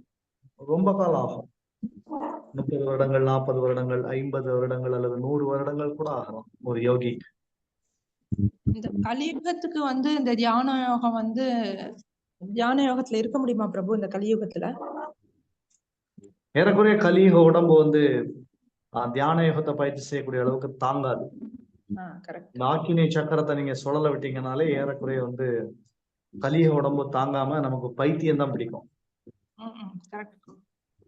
பைத்தியம் பிடிச்சிடலாம், அல்லது வந்து செத்து போயிடலாம், அல்லது நோய்வாய்ப்பட்டுடலாம், அல்லது புலனின்ப வெறியனா வந்து மாறிடலாம், அல்லது ஒரு போலி சாமியாரா மாறிடலாம். ஏதோ ஒண்ணு ஏதோ ஒரு நபரா மாறிடுவோம். ஆனா அவன் ஆன்மீகத்துல முன்னேற்றம் அடைய முடியாது. ரொம்ப கஷ்டம். கலியுக உடம்பு இந்த தியான யோகத்தை, அஷ்டாங்க யோகத்தை பயிற்சி செய்யக்கூடிய அளவுக்கு தாங்காது. இது வந்து ரொம்ப கலியுக உடம்பு, சக்தி இல்லாத உடம்பு. 100 வருஷம்தான் இந்த உடம்ப வந்து நாம சுமக்க முடியும். 1000 வருஷம் வாழக்கூடிய அளவுக்கு ஒரு சரீரம் இருக்குன்னா, துவாபர யுகத்து சரீரமே தாங்காது தியானத்துக்கு. ஏன் நீங்க கலியுக சரீரத்தை எடுக்கிறீங்க? துவாபர யுகத்து சரீரமே தாங்காது. அதற்கு முந்தைய யுகமான திரேதா யுகத்து சரீரமும் சத்திய யுகத்து சரீரமும் இந்த தியானத்துக்கு வேணா ஒத்து வரும். ஏறக்குறைய சத்தியுக சரீரம் தான் இந்த தியான யோகத்துக்கு வந்து பிரயோஜனப்படும். சத்தியுகத்துல வந்து 1,00,000 வருடங்கள் 10,000 வருஷங்கள் ஆயுள் காலம் இருக்கும். அப்போ இது சாத்தியம். கிருஷ்ணர் சொல்லக்கூடிய இந்த வழிமுறைகள் அத்தனையுமே சாத்தியம்தான். கிருஷ்ணர் வந்து சுருக்கமா தான் சொல்லியிருக்காரு. தியான யோகத்தை பத்தி எல்லாம் கிருஷ்ணர் பகவத்கீதை ரொம்ப ஆழமா தான் விளக்கி சொல்லல. இப்படி இருக்கும், காட்டுக்கு போவாங்க, மான்தோலை விரிப்பாங்க, உட்காருவாங்க, தவம் பண்ணுவாங்க, அப்படி யோகிகள் அப்படிதான் இருப்பாங்கன்னு சொல்லி ஒரு ஹின்ஸ், ஒரு நோட்ஸ் கொடுக்குறாரு, அவ்வளவுதான். மற்றபடி தியான யோகத்தை வந்து முறையா பயிற்சி செய்யறதுக்கான விஷயத்தெல்லாம் கிருஷ்ணர் வந்து இங்க ஸ்டெப் பை ஸ்டெப் எல்லாம் போதிக்கல. அது தேவையும் இல்லை. ஹரே கிருஷ்ணா. வேற ஏதாவது கேள்வி, சந்தேகம்?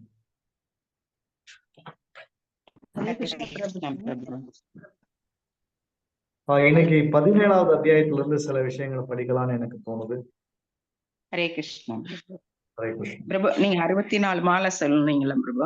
64 மாலை ஜெபிக்க குறைந்தது எவ்வளவு டைம் எடுக்கணும்ன்றத கொஞ்சம் சொல்லுங்க. முதல்ல ஒரு 8 மணி நேரம் ஆகும். காலப்போக்குல 1 வருஷம் 2 வருஷம் ஜெபம் பண்ணும்போது அது 6 மணி நேரம் 5 மணி நேரம் ஆகும்.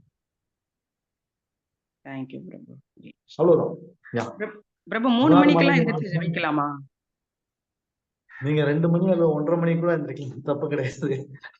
கிடையாதா? இல்ல பிரபு, இந்த சயின்டிபிக்கா பார்த்தாக்க அந்த 3 மணிக்கு தான் நம்மளோட ஆர்கான்ஸ் எல்லாம் ஏதோ வேலை செய்யும்ன்றது மாதிரி எல்லாம் சொல்றாங்க. அதுக்கு தான் அது என்ன விவரம்ன்றத கேட்கலாம். ஏன்னா நம்மளோட உடல் உறுப்புகள் வந்து கழிவுப் பொருட்கள் எல்லாம் வந்து அந்த 3 to 12 to 3 4 வரைக்கும் தான் அது வேலை செய்யும். அப்ப அந்த டேட்ல வந்து 4 மணி வரைக்கும் நம்ம அந்த வேலை எதுவும் செய்யக்கூடாது அப்படின்ற மாதிரி சொல்லியிருக்கிறாங்க. அதாவது கிருஷ்ணர் வந்து பகவத்கீதையில தெளிவா சொல்லியிருக்கார். நாத்தியஸ் நதஸ்து யோகோஸ்தி நச்சைகாந்த மனஷ்னதஹ நச்சாதி சொப்னசீலஸ்ய ஜாக்ரதோ நைவ சாத்யனா.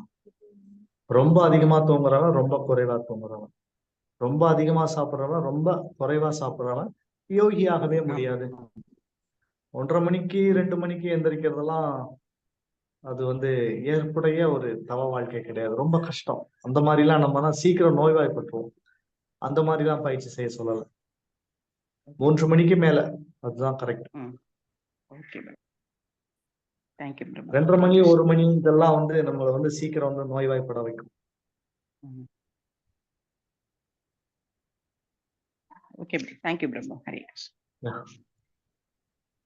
கிருஷ்ணர் வந்து 17வது அத்தியாயத்துல விதவிதமான நம்பிக்கைகளை பத்தி பேசியிருக்கார். அந்த விஷயத்தை தான் நம்ம இப்போ படிக்க போறோம். அர்ஜுன உவாச்ச ஏ சாஸ்திர விதிமுத்ஸ்ருத்ய யஜந்தே ஸ்ரத்தையான்விதாக தேஷாம் நிஷ்டா து கா கிருஷ்ண சத்வம் ஆஹோ ரஜஸ்தம.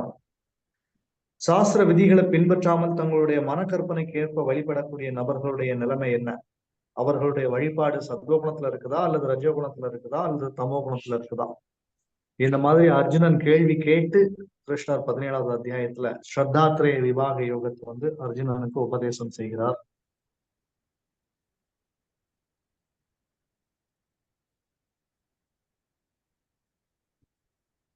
ஒரே நிமிஷம்.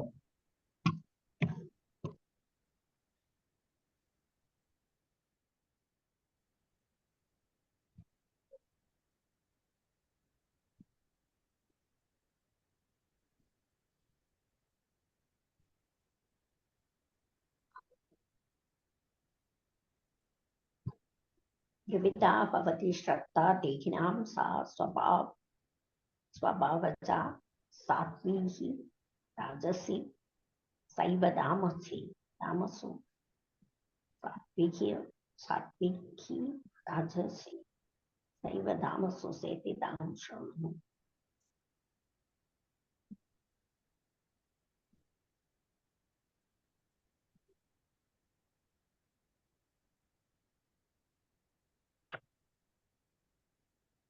விதவிதமான நம்பிக்கைகள் இந்த உலகத்துல இருக்குது. சத்வகுணம், ரஜகுணம், தமோ குணத்துக்கு ஏற்றாற் போல வழிபாட்டு முறையும் மாறும். நாம எந்த அளவுக்கு சத்வகுணத்தை அடையிறோமோ அந்த அளவுக்கு தான் நம்முடைய வழிபாட்டு முறையும் ஆன்மீக முன்னேற்றமும் பக்குவமான நிலையில இருக்கும். ரஜோகுணம், தமோ குணத்துல இருக்கக்கூடிய நபர்கள் கீழான மதங்களையோ அல்லது போலியான கடவுள் கொள்கையோ உடைய நபர்களா தான் இருப்பாங்க. அதனால்தான் அர்ஜுனனுடைய கேள்வி என்னன்னா, சாஸ்திரங்கள் படி தவ வாழ்க்கை வாழக்கூடிய அல்லது வழிபாடு செய்யக்கூடிய நபர்களுடைய நிலை எப்படிப்பட்டது, சாஸ்திர விதிகளை மதிக்காம செய்யக்கூடிய வழிபாட்டு முறை தவ வாழ்க்கை எப்படிப்பட்டது, இதுதான் அர்ஜுனனுடைய கேள்வி. கடைசியில நாம சத்வ குணத்தை தான் அடையணும், அதுதான் முக்கியம். ஆன்மீக வாழ்க்கையில பிரதானமானது என்னன்னா சத்வ குணம். நாம கடைசியில அபிவிருத்தி செய்ய வேண்டியது ஞானத்தை கிடையாது, சத்வ குணத்தை. சத்வ குணத்தை நாம அடைஞ்சிட்டோம்னா ஞானமும் யோகமும் எல்லாமே எளிமையாயிடும். இந்த கலியுகத்துல நம்ம சத்வ குணத்தை அடையிறதுக்கு ஒரே வழி ஹரே கிருஷ்ண மகாமந்திரத்தை ஜபம் செய்யறதுதான். இந்த சத்வகுண, ரஜோகுண, தமோகுண வழிபாட்டு முறைகள் எப்படிப்பட்டது, சாஸ்திர விதிகளை கடைபிடிச்சு பண்ணக்கூடிய வழிபாடு எப்படிப்பட்டது, சாஸ்திர விதிகளை மதிக்காம செய்யக்கூடிய வழிபாட்டு முறை எப்படிப்பட்டது, இதுதான் அர்ஜுனனுடைய கேள்வி. கிருஷ்ணர் பதில் சொல்கிறார். திரிவிதா பவதி ஸ்ரத்தா தேஹினாம் சா ஸ்வபாவஜா சாத்விகி ராஜசி சைவ தாமசி சேதி தாம் ஸ்ருணு. நாம ஏற்கக்கூடிய வேறுபட்ட சரீரத்துக்கு ஏற்றாற் போல, அந்த ஆன்மாவுடைய சுபாவத்திற்கு ஏற்றாற் போல 3 வகையான நம்பிக்கைகள் இந்த உலகத்துல இருக்குது. சத்வகுண நம்பிக்கை, ரஜோகுண நம்பிக்கை, தமோகுண நம்பிக்கைன்னு. இந்த குணங்களை தவிர இந்த உலகத்துல வேற எதுவும் கிடையாது. இந்த 3 தான் இருக்கு. இந்த உலகத்தை 3ஆ பிரிக்கலாம். சத்வகுணம், ரஜோகுணம், தமோகுணம். இந்த குணங்களை விட்டா இந்த உலகத்துல வேற எதுவும் இல்லை. இந்த குணங்கள் தான் ஜட இயற்கை. இந்த குணங்கள் தான் பிரகிருதி. இந்த குணங்கள் தான் எல்லாமாவும் இருக்கு. ஒரு ஆத்மாவுடைய சுபாவத்திற்கு ஏற்றாற் போல அவன் சரீரத்தை ஏற்கிறான். பூர்வ ஜென்மத்துல மேம்பட்ட உணர்வோட ஒரு மனிதன் மரணம் அடைஞ்சா அதுக்கு ஏற்றாற் போல மறுபிறவியில நல்ல சரீரம் கிடைக்கும்.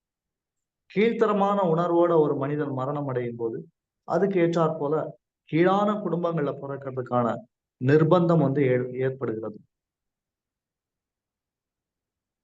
சில நபர்கள் சண்டாள குடும்பத்துல பிறக்கிறாங்க, சில நபர்கள் வியாபாரிகளோட குடும்பத்துல பிறக்கிறாங்க, சில நபர்கள் க்ஷத்திரிய குடும்பத்துல பிறக்கிறாங்க, சில நபர்கள் அந்தண குடும்பத்துல பிறக்கிறாங்க. ஏன் பிறப்பு ஒரே மாதிரியா இல்ல? நிச்சயமா இது பூர்வ ஜென்ம விளைவுதான், அதுல மாற்று கருத்து கிடையாது. என்ன சூத்திரன்னு சொல்லிட்டான்னு சொல்லி பல நேரங்கள்ல கீழான மக்கள் போராட்டம் நடத்துறத நம்ம பார்க்கலாம். கடைசியில ஒருத்தர் இழிகுலத்துல பிறக்கிறதுங்கிறது பூர்வ ஜென்ம வாழ்க்கையுடைய தொடர்ச்சிங்கிறத ஏற்றுக்கொண்டா அவன் பக்குவம் அடையலாம். அதுக்கு மாறா சரீரத்தையே தான் நினைக்கும் போதுதான் பிரச்சனையே ஆரம்பிக்குது. இழிந்த குடும்பத்துல பிறந்த ஒரு நபர் தன்னை இழிவானவன் சொல்லி பிறர் சொல்லிட்டாங்களேன்னு சொல்லி சில நேரங்கள்ல பிரச்சனை பண்ணுவாங்க.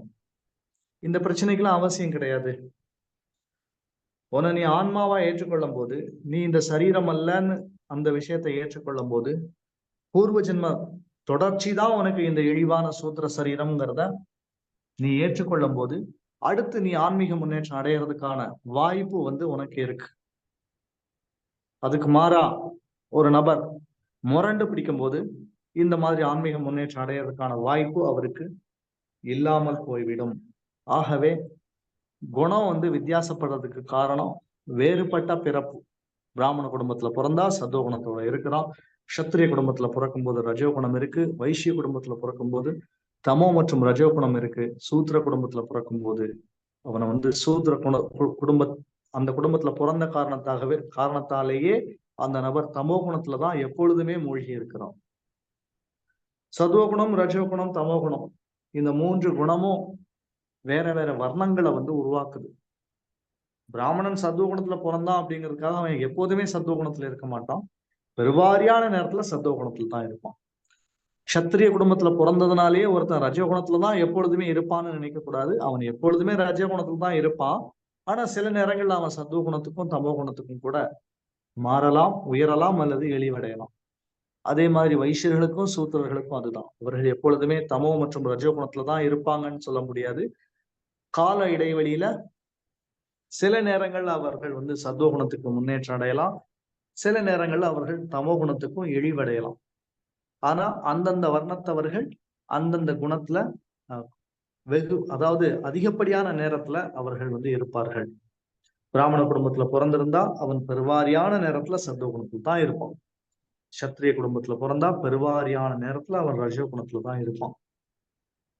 இந்த மாதிரி குணங்கள் வேற வேற இருக்கு. இந்த மாதிரி வேற வேற குணங்கள் இருக்கும்போது சுபாவம் மாறும். இந்த சுபாவத்தால அவனுக்கு நம்பிக்கையும் மாறும். நம்பிக்கை மாறுறதுனால வழிபாட்டு முறையும் மாறும். அது எந்த மாதிரியான நம்பிக்கைன்னு கிருஷ்ணர் வந்து மேற்கொண்டு விளக்குகிறார். பல்வேறு இயற்கை குணங்களுக்கு கீழான ஈர்ப்பிற்கு ஏற்ப ஒருவன் குறிப்பிட்ட நம்பிக்கையை விருத்தி செய்கிறான். உயிர்வாழி அவனுடைய குணங்களுக்கு ஏற்பவே ஒரு குறிப்பிட்ட நம்பிக்கையை உடையவனாக கூறப்படுகிறான். சத்வகுணத்தில் இருக்கும் மனிதர்கள் தேவர்களை வழிபடுகின்றனர். ரஜோகுணத்தில் இருப்பவர்கள் அசுரர்களை வழிபடுகின்றனர். தமோகுணத்தில் இருப்பவர்களோ பேய்களையும் பூதகணங்களையும் வழிபடுகின்றனர். சத்வகுணத்துல இருந்தா அவன் தேவர்களை வழிபடலாம், அல்லது இன்னும் கொஞ்சம் முன்னேற்றம் அடைஞ்சு விஷ்ணுவை வழிபடக்கூடிய நிலைக்கு வரலாம். ரஜோகுணத்துல இருக்கக்கூடிய நபர்கள் அசுரர்களை வழிபடுவார்கள். தமோ குணத்துல இருக்கக்கூடிய நபர்கள் பேய்களையும் பூதங்களையும் வழிபடுவார்கள்.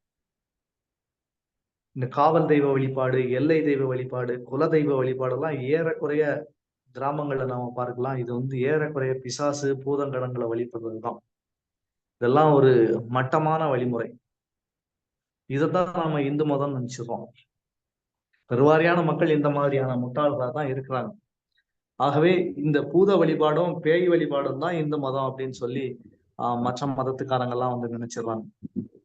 இருந்தாலும் ஒரே இறைவன்கிற தத்துவத்தை கிறிஸ்தவ மதமும் இஸ்லாமும் இந்த உலகத்துக்கு போதிச்சாலும் கூட அந்த ஏக இறைவன்கிற கொள்கை சரியானதா இருந்தாலும் அந்த போலியான ஏக இறைவன் கொள்கையை விட இந்து மதத்துல சொல்லக்கூடிய இந்த பல தெய்வ வழிபாடு, தேவர்களுடைய வழிபாடு உயர்வானதுதான். இங்க போலியான கடவுள் கொள்கையான யெகோவாவையும் அல்லாவையும் வழிபடுறதை விட ஒரு நபர் இந்திரனை வழிபடுறது அல்லது சந்திரனை வழிபடுறது அல்லது சூரியனை வழிபடுறதுங்கிறது 1000 மடங்கு உயர்ந்தது. அல்லது எல்லை தெய்வங்களை வழிபடுறது கூட இஸ்லாத்தை விட உயர்ந்ததுன்னு கூட சொல்லலாம். போலியான ஏக இறைவன்கிற கொள்கையை விட சிறு தெய்வ வழிபாடும் இந்த பூதகண வழிபாடும் அல்லது வந்து ஏறக்குறைய தேவர்களுடைய வழிபாடும் கூட சிறப்பானதுதான். ஆனாலும் கூட இது எல்லாத்தையும் விட மேன்மையான வழிபாடு வந்து விஷ்ணு வழிபாடு தான். சத்வ குணத்திலையும் சுத்தமான சாத்வீக குணத்துக்கு ஒரு மனிதன் ஏற்றம் பெறும் போதுதான் அவன் விஷ்ணுவை கடவுளாக புரியக்கூடிய நிலைக்கே வருவான். அதுக்கப்புறம் தான் அவன் விஷ்ணுவை வழிபடையே ஆரம்பிப்பான். ஆகவே வழிபாட்டிலேயே உயர்ந்தது சத்வகுண வழிபாடான தேவர்களை வழிபடுறதுங்கிறது சிறப்பானதா இருந்தாலும் அதை விட உயர்வானது 33 கோடி தேவர்களுக்கும் தலைவரான விஷ்ணு வழிபாடுதான் வழிபாட்டிலேயே உயர்வான வழிபாடு. சூன்யத்தை வழிபடக்கூடிய பௌத்த மதம் அல்லது ஏக இறைவன் சொல்லிக் கொள்ளக்கூடிய நிர்விசேஷ மதங்கள், இஸ்லாம், கிறிஸ்தவம் இதெல்லாம் வந்து ஏறக்குறைய கீழான மதங்கள் தான். நிர்விசேஷ சூன்யவாதி பாশ্চাத்திய தேச தாரிணே. நிர்விசேஷங்கிறது பௌத்தத்தையும் கிறிஸ்தவத்தையும் குறிக்குது.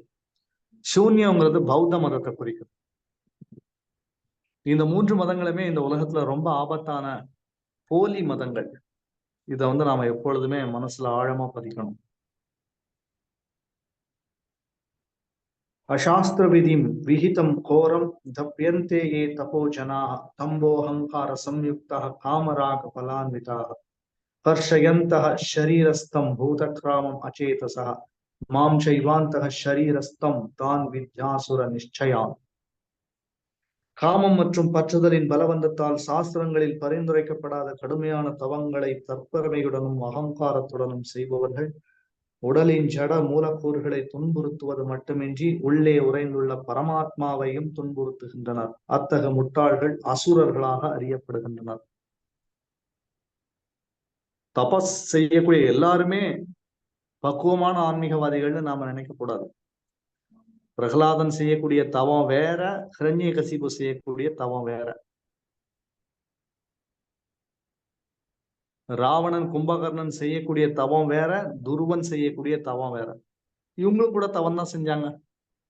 நாம நினைக்கிறோம் சில நேரங்கள் காட்டுல போய் தவம் செய்யக்கூடிய எல்லாருமே பக்குவமான யோகிகள்னு நினைக்கிறோம். ஆனா அப்படி கிடையாது. துருவனும் காட்டுக்கு போய் தவம் செஞ்சார். ராவணனும் கூட தான் தவம் செஞ்சான். ஹிரண்யகசிபும் தான் தவம் செஞ்சான். மன்னர் பரதனும் தான் தவம் செஞ்சார். தவம் எந்த நிலையில எந்த குணத்துல செய்யப்படுறதுங்கிறது ரொம்ப முக்கியம். சாஸ்திர விதிகளை புறக்கணித்து செய்யக்கூடிய தவங்கள் எல்லாமே தற்பெருமை மற்றும் அகந்தையோட செய்யப்படுறதுனால அது பரமாத்மாவுக்கு சந்தோஷத்தை கொடுக்காது. பரமாத்மா ரொம்ப வருத்தப்படுவார். அசுரர்களுடைய தியானத்தை பார்த்து பகவான் மனம் மகிழ்ச்சி அடையல. ஏன்னா அசுரர்கள் அடுத்தவங்களை இம்சப்படுத்தணுங்கிறதுக்காகவே தவம் செய்யக்கூடிய நபர்கள். ராவணன்கிற சம்ஸ்கிருத வார்த்தைக்கு என்ன பொருள்னா அடுத்தவங்களுக்கு இம்சை கொடுக்கிறவன் அர்த்தம். அடுத்தவங்களுக்கு இம்சை கொடுக்கறதுக்காக தியானம் செய்யும் போது அது பரமாத்மாவுக்கு கஷ்டமா இருக்கும். பரமாத்மா துன்பப்படுறது கிடையாது. அவருக்கு துன்பங்கிறது கிடையாது. அவர் ஆனந்த ஸ்வரூபி, சச்சிதானந்தர். அதனால கிருஷ்ணருக்கு துன்பங்கிறது கிடையாது. இருந்தாலும் மற்ற ஜீவராசிகளை துன்புறுத்துறதுக்காக செய்யக்கூடிய அசுரர்களோட தியானத்தால பகவான் மன மகிழ்ச்சி அடையிறது கிடையாது. ஒவ்வொருவர் விரும்பும் உணவிலும் கூட ஜட இயற்கையின் முக்குணங்களுக்கு ஏற்ப 3 வகைகள் உண்டு. இது யாகங்கள், தவங்கள் மற்றும் தானத்திற்கும் பொருந்தும். இந்த 3 குணங்கள் எல்லாத்துலயுமே நம்ம சாப்பிடுற சாப்பாட்டுல இருந்து ஆரம்பிச்சு, நம்ம செய்யற தான தர்மத்துல இருந்து ஆரம்பிச்சு, யாக யஜ்ஞத்துல இருந்து ஆரம்பிச்சு, தவத்துல இருந்து ஆரம்பிச்சு எல்லா விஷயங்களையும் சத்துவகுணம், ரஜோகுணம், தமகுணம் இருக்கு. நேரங்கள்லயும் சத்துவகுணம், ரஜோகுணம், தமோகுணம் இருக்கு. இடங்கள்லயும் சத்துவகுணம், ரஜோகுணம், தமோகுணம் இருக்கு. சூழ்நிலைகள்லயும் சத்துவகுணம், ரஜோகுணம், தமோகுணம் இருக்கு. இந்த 3 குணங்களையும் இல்லாத இடம்னு நீங்க எதுவுமே பார்க்க முடியாது. ஸ்ரீமத் பாகவதம் சொல்கிறது, காட்டுல வாழ்றது சத்துவகுணம், கிராமத்துல வாழ்றது ரஜோகுணம், நகர்ப்புறங்கள்ல வாழ்றது தமோகுணம். நேரத்தை பொறுத்த வரைக்கும் அதிகாலை நேரம், சாயங்கால நேரம், இந்த மாதிரி சந்தியா வேலைகள் எல்லாம் சத்வகுணம். இரவு நேரம் தமோகுணம், மதியம் வெயில் வெளுக்கிற நேரம் ரஜோகுணம். இந்த மாதிரி நேரங்கள்லயும் வித்தியாசம் இருக்கு. கிரகங்கள்லயும் சத்வகுணம், ரஜோகுணம், தமோகுணங்கள் இருக்கு.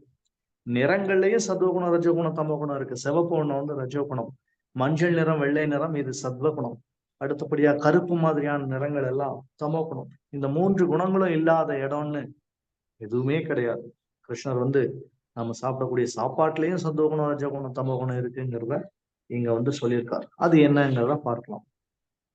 ஆயுளை நீட்டித்து வாழ்வை தூய்மைப்படுத்தி பலம், ஆரோக்கியம், சுகம் மற்றும் திருப்தியை கொடுக்கும் உணவுகள் சத்துவகுணத்தில் இருப்போருக்கு பிரியமானவை. இத்தகு உணவுகள் ரசமுள்ளவையாகவும் கொழுப்புச்சத்தும் ஊட்டச்சத்தும் மிக்கவையாகவும் இதயத்திற்கு இதமளிப்பவையாகவும் உள்ளன. நாம எது எது சத்துவகுணங்கிறத புரிந்து கொள்ளணும். சத்துவகுணம் சார்ந்த விஷயங்களை ஆழமா தெரிந்து கொண்டால்தான் நாம சத்துவகுணத்தை எப்போதுமே தக்க வைக்க முடியும். நாம எப்பொழுதுமே சத்துவகுணத்தை தக்க வைக்கும் போதுதான் ஆன்மீகத்துல நாம முன்னேற்றம் அடைவோங்கிறது நமக்கு எப்போதுமே ஞாபகம் இருக்கணும். நம்ம சத்துவகுணத்துல இருந்து வீழ்ச்சி அடைஞ்சோம்னா நாம ஆன்மீக முன்னேற்றத்துல இழப்பு ஏற்பட போகுதுன்னு அர்த்தம். அதனால சத்துவகுணத்தை நாம தக்க வைப்பதற்கு சத்துவகுணம் சார்ந்த விஷயங்களோட நாம சங்கம் செய்யணும். சத்துவகுணம் சார்ந்த உணவுப் பொருட்களை உண்ணணும். சத்துவகுணம் சார்ந்த செயல்களை செய்யணும். இது எப்படிங்கிறத நம்ம பார்க்கலாம். முதல்ல உணவுல இருந்து ஆரம்பிக்கலாம். எப்படிப்பட்ட உணவு உண்ணணும்? சத்துவகுணம் சார்ந்த உணவு உண்ணணும். சத்துவகுணம் சார்ந்த உணவு எப்படி இருக்கும்? நம்முடைய ஆயுள் காலத்தை நீட்டிக்கக்கூடிய வகையில அந்த உணவானது ரொம்ப சத்து மிக்கதாக இருக்க வேண்டும். வாழ்க்கையை தூய்மைப்படுத்தணும். நமக்கு சரீர பலத்தை கொடுக்கணும், ஆரோக்கியத்தை கொடுக்கணும், சுகத்தை கொடுக்கணும், திருப்தியை கொடுக்கக்கூடிய வகையில இருக்கணும், சுவையா இருக்கணும். ஏறக்குறைய சுவையில்லாத உணவுப் பொருட்கள்லாம் கீழ்த்தரமானது. நல்ல ரசம் உள்ளதா, ஊட்டச்சத்து மிக்கதா, கொழுப்பு சத்து உள்ளதா, இனிப்பு சுவை, அதாவது இதயத்திற்கு இனிமை அளிக்கக்கூடிய வகையில இதம் அளிக்கக்கூடிய வகையில இருக்கும். குறிப்பா வந்து இனிப்பு சுவை வந்து ஆன்மீக முன்னேற்றத்துக்கு ரொம்ப நல்லது. இனிப்பு சுவை வந்து சத்துவகுணத்தை சார்ந்தது. சில நபர்கள் பார்க்கலாம் கசப்பை வந்து விரும்பி சாப்பிடுவாங்க. இவங்கெல்லாம் தமோ குணத்துல இருக்காங்கிறத நம்ம நல்லா புரிஞ்சுக்கலாம். சில நபர்கள் வந்து காரமான உணவுப் பொருட்களை வந்து விரும்பி சாப்பிடுவாங்க. இப்படி கண்ணுல இருந்து தண்ணீரா கொட்டிக்கிட்டே இருக்கும், அடுத்து வந்து மூக்குல இருந்து தண்ணீரா ஒழுகும். இந்த மாதிரி வந்து சில நபர்கள் சாப்பிடக்கூடியதை பார்த்தா நமக்கே வந்து கண்ணு கலங்கும். அந்த மாதிரிலாம் சில நபர்கள் வந்து காரமா வந்து சாப்பிடுவாங்க. இந்த மாதிரியான சாப்பாடெல்லாம் ரஜோகுணத்துல இருக்கக்கூடிய நபர்களுக்கு ரொம்ப பிரியமானது. இங்க ஆந்திராவிலாம் சில மக்களுக்கு வந்து பழக்க வழக்கமே அப்படிதான், ரொம்ப காரமா சாப்பிடுவாங்க. விருந்தினர்களுக்கு வந்து காரமா உணவு பரிமாறுவாங்க ஆந்திர மக்கள், நான் பார்த்திருக்கேன். விருந்தினர்களுடைய கண்ணுல வந்து அப்படியே கண்ணீர் ஒழுகணும், கண்ணீர் வடியணும், மூக்குல இருந்து தண்ணீர் வடியணும். இப்படி வடிஞ்சாதான் விருந்து வந்து நல்லா சாப்பிட்டுருக்காங்க, விருந்தினர்கள் திருப்தி அடைஞ்சிருக்காங்கிறத அந்த விருந்து கொடுக்கக்கூடிய நபர்கள் வந்து அவங்க திருப்தி அடைவாங்க. விருந்தினர்கள் இந்த மாதிரி திருப்தி அடைஞ்சதை நினைச்சு இந்த மாதிரி எல்லாம் வந்து சாப்பிடுறது வந்து ஏற்புடையது கிடையாது. ஆந்திர மக்கள்னு நான் சொல்ல வரல, குறிப்பா வந்து ரஜோகுண உணவு ஆன்மீக முன்னேற்றத்துக்கு ஏற்புடையது கிடையாது. கிருஷ்ணர் மேலும் சொல்கிறார், கட்வம்ல லவணா யுஷ்ண தீக்ஷ்ண ரூக்ஷ விதாஹினஹ ஆஹாரா ராஜசஸ்யேஷ்டா துக்க சோகா மய பிரதாக. மிகவும் கசப்பான, மிகவும் புளிப்பான, உப்பு நிறைந்த, சூடான, காரமான, உலர்ந்த மற்றும் எரிகின்ற உணவுப் பொருட்கள் ரஜகுணத்தில் இருப்பவர்களுக்கு விருப்பமானதாகும். இத்தகைய உணவுகள் துன்பம், சோகம் மற்றும் நோயை உண்டாக்குகின்றன. கசப்பான உணவு, புளிப்பான உணவு, உப்பான உணவு, சூடானது, காரமானது, உலர்ந்த உணவு, எரியக்கூடிய உணவு, அதாவது ரொம்ப சூடா ரொம்ப காரமா இருக்கக்கூடிய உணவு, இதெல்லாம் ரஜோகுணத்துல இருக்கக்கூடிய நபர்களுக்கு விருப்பமானது. இந்த மாதிரி எல்லாம் சாப்பிட்டோம்னா நம்ம வந்து ஆன்மீக வாழ்க்கையில உருப்படவே மாட்டோம். அது நல்லா புரிஞ்சு கொள்ளணும். இந்த மாதிரி சாப்பிட்டோம்னா நமக்கு துன்பம், சோகம், நோய் தான் வரும். நம்ம கிருஷ்ண பக்தி எல்லாம் முன்னேற்றம் அடைய மாட்டோம். கிருஷ்ண பக்தின்னு இல்ல, யோக வாழ்க்கை, ஞான வாழ்க்கை, சாதாரண கர்மயோக வாழ்க்கையில கூட, சாதாரண உலகியல் வாழ்க்கையில கூட நம்ம வந்து தேர மாட்டோம்னு அர்த்தம். உண்பதற்கு 3 மணி நேரத்திற்கு முன்பே சமைக்கப்பட்ட சுவையற்ற, பழைய, ஊசி போன, எச்சில் பட்ட, தீண்டத்தகாத பொருட்களை கொண்ட உணவுகள் தமோ குணத்தில் உள்ள மக்களால் விரும்பப்படுகின்றன. 3 மணி நேரம் கடந்துருச்சுனாலே அந்த உணவுப் பொருளை வந்து நாம சாப்பிடக்கூடாது. 3 மணி நேரம் கடந்துருச்சுனாலே அந்த உணவு சத்துவ குணத்தை இழந்துருச்சுன்னு அர்த்தம். அதை சாப்பிட்ட நாமளும் சத்துவ குணத்தை இழந்துருவோம். சுவையற்ற உணவுப் பொருட்கள் தமோ குணத்தை சார்ந்தது. சும்மா எதையாவது வாயில போட்டு தின்னுட்டே இருக்கக்கூடாது. அதெல்லாம் வந்து ஆன்மீக முன்னேற்றத்துக்கு வந்து பிரதிகூலமானது. சுவையற்ற உணவுப் பொருட்களை வாயில போட்டு அதை அரைச்சிட்டே இருக்கக்கூடாது, அசை போட்டுட்டே இருக்கக்கூடாது. இந்த மாதிரி வந்து தின்பது எல்லாம் ஆன்மீக முன்னேற்றத்திற்கு பிரதிகூலமா தான் அமையும். சுவையற்ற உணவுப் பொருட்கள் வந்து முதல்ல கிருஷ்ணருக்கு நிவேதனமே செய்யக்கூடாது. அதை அந்த மாதிரியான உணவுப் பொருட்கள்லாம் நிவேதனமே செய்யக்கூடாது. பழைய உணவு, ஊசி போனது, எச்சில் பட்டது, ஒரு முறை எச்சில் பட்டுச்சுனாலே நம்ம அதை சாப்பிடக்கூடாது. ஒவ்வொரு முறை சாப்பிடும் போதும் நம்ம வந்து ஃப்ரெஷ்ஷான உணவு தான் வாயில வைக்கணும். ஒரு முறை வாய்க்கு போயிடுச்சுன்னா அது வாய் உள்ளே போயிடணும். அதை கடிச்சிட்டு பாதியை வெளியில எடுத்து திரும்ப வாய்க்குள்ள தள்ளக்கூடாது. அந்த மாதிரி சாப்பிடுறது வந்து ஏற்புடையது கிடையாது. ஆன்மீக வாழ்க்கைக்கு அது நல்லது கிடையாது. எச்சில் பட்ட உணவு நமக்கு மேலும் மேலும் தமோ குணத்தை தான் வந்து வர வைக்கும். அது இன்னொருத்தரோட எச்சில் சொல்லவே வேண்டாம். நம்முடைய எச்சிலேயே நாம திரும்ப சாப்பிடக்கூடாது. சில நபர்கள் வந்து சில கம்பெனில, சில நிறுவனங்கள்ல வேலை செய்யக்கூடிய நபர்கள் உணவை பாதியை சாப்பிட்டுட்டு மீதியை வந்து அடுத்த வேலைக்குன்னு வச்சிருப்பாங்க. இந்த மாதிரி நம்முடைய எச்சியே நம்ம திரும்ப சாப்பிட்றதே ஆன்மீக வாழ்க்கைக்கு வந்து நல்லது கிடையாது. அதுவும் இன்னொருத்தரோட எச்சியெல்லாம் சொல்லவே வேண்டாம். நாம எப்போதுமே அடுத்தவர்களுடைய எச்சியில வந்து சாப்பிடக்கூடாது. அப்படி சாப்பிட்டோம்னா நம்ம ஆன்மீக வாழ்க்கையில முன்னேற்றம் அடைய மாட்டோம். தீண்டத்தகாத உணவுப் பொருட்களையும் நாம உண்ணக்கூடாது. குறிப்பா வந்து மாமிசம், முட்டை, மீன், காளான், பூண்டு, வெங்காயம் இதெல்லாம் ரொம்ப அருவருப்பான உணவுப் பொருட்கள். இதெல்லாம் வந்து தமோ குணத்துல இருக்கக்கூடிய நபர்கள் தான் விரும்பி சாப்பிடுவாங்க. அதனால இதையும் நாம வந்து தியாகம் செய்யணும். ரொம்ப மோசமான உணவுப் பொருட்கள் இதெல்லாம்.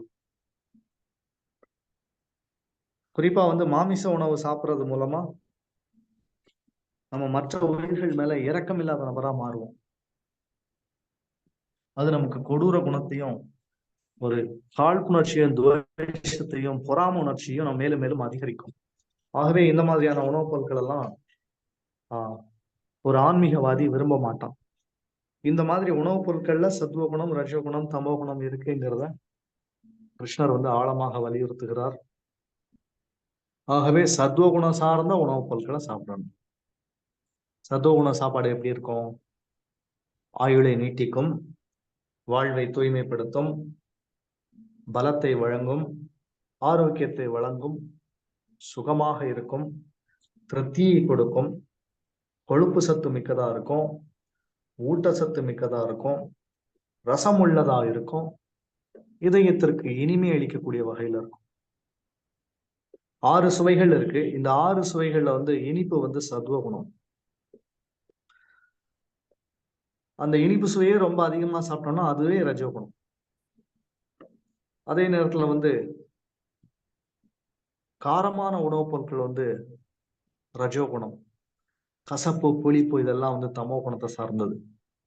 புளிப்பு, காரம் இந்த ரெண்டையும் எந்த அளவுக்கு நாம தவிர்க்கமோ அந்த அளவுக்கு தவிர்க்கணும். அப்பதான் ஆன்மீக வாழ்க்கையில வந்து முன்னேற்றம் அடையும். புளிப்பு ரொம்ப சாப்பிட்டோம்னா புலனின்ப வெறியர்களாக நாம மாறி விடுவோம். காரம் ரொம்ப சாப்பிட்டோம்னா ரஜோகுணம் உள்ள நபராக மாறி விடுவோம். இனிப்பு நம்ம கண்டிப்பா சாப்பிடணும், கொஞ்சமா அளவா சாப்பிட்டுக்கலாம். ஆகவே இனிப்பை மட்டுமே சாப்பிடணும்னு சொல்ல வரல, 6 சுவையுமே சாப்பிடலாம். அந்த 6 சுவையுமே திட்டமா இருக்கணும். அதுல வந்து இதயத்திற்கு சந்தோஷத்தை கொடுக்கக்கூடிய வகையில இந்த மாதிரி நமக்கு சத்துவகுணத்தை பாதிக்காத வகையில இந்த உணவுப் பொருட்கள் எல்லாம் அமைய வேண்டும். இந்த மாதிரி எல்லா இடங்கள்லயும் சத்துவகுணம், ரஜோகுணம், தமோகுணம் வந்து நிறைஞ்சு இருக்குது. அடுத்தபடியா யாக யஜ்ஞத்திலையும் சத்துவகுணம், ரஜோகுணம், தமோகுணம் இருக்கு.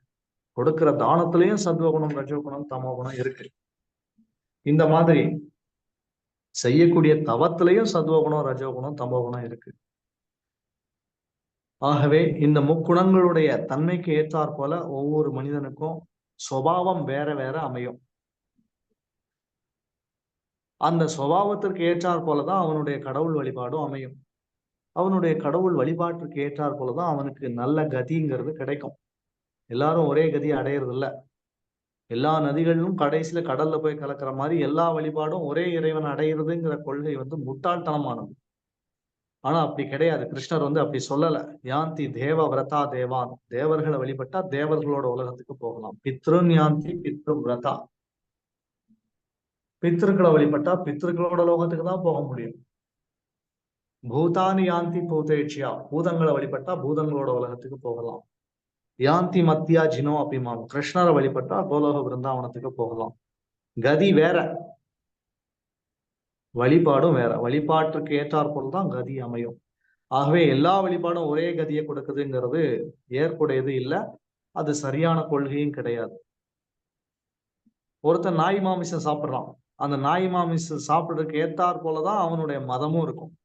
பொதுவா நாய் மாமிசம் சாப்பிடக்கூடிய நபர்கள்லாம் பௌத்தர்களா இருப்பாங்க. அல்லது மற்ற மிருகங்களை சாப்பிடக்கூடிய நபர்கள், பன்றியோட மாமிசம் சாப்பிடக்கூடியவங்க கிறிஸ்தவர்களா இருக்கிறத நம்ம பார்க்க முடியும். இந்த மாதிரி பசுவை வதச்சி சாப்பிடக்கூடிய அயோக்கியர்கள் வந்து இஸ்லாம் மதத்தை கடைபிடிக்கக்கூடியவர்களா இருக்காங்க. இந்த மாதிரி அவங்க சாப்பிட்ற சாப்பாடுக்கு ஏற்ற மாதிரிதான் அவனுக்கு மூளையும் வேலை செய்யும். அதுக்கு ஏற்றாற் போலதான் அவனுடைய வழிபாட்டு முறையும் இருக்கும். அவனுடைய அந்த கேவலமான வழிபாட்டுக்கு ஏற்றாற் போலதான் அவன் அடையக்கூடிய கதியும் வந்து கேவலமானதா தான் இருக்கும். ஆகவே எல்லா வழிபாடும் ஒரே நற்பலனை வழங்குறதுங்கிறது ஏற்புடைய கொள்கை கிடையாது. வேற வேற வழிபாடு, வேற வேற கதி. இந்த மாதிரி கிருஷ்ணர் வந்து இந்த 17ஆம் அத்தியாயத்துல விதவிதமான நம்பிக்கைகளை பற்றி பேசுகிறார். இன்றைய வகுப்பை இத்தோட நிறைவு செய்யலாம். மேற்கொண்டு ஏதாவது கேள்விகள் சந்தேகங்கள் இருந்தா கேட்கலாம். நாளை காலை 11 மணிக்கு இந்த உபன்யாசம் தொடரும். நன்றி, வணக்கம். ஏதாவது கேள்வி சந்தேகம் இருக்கா?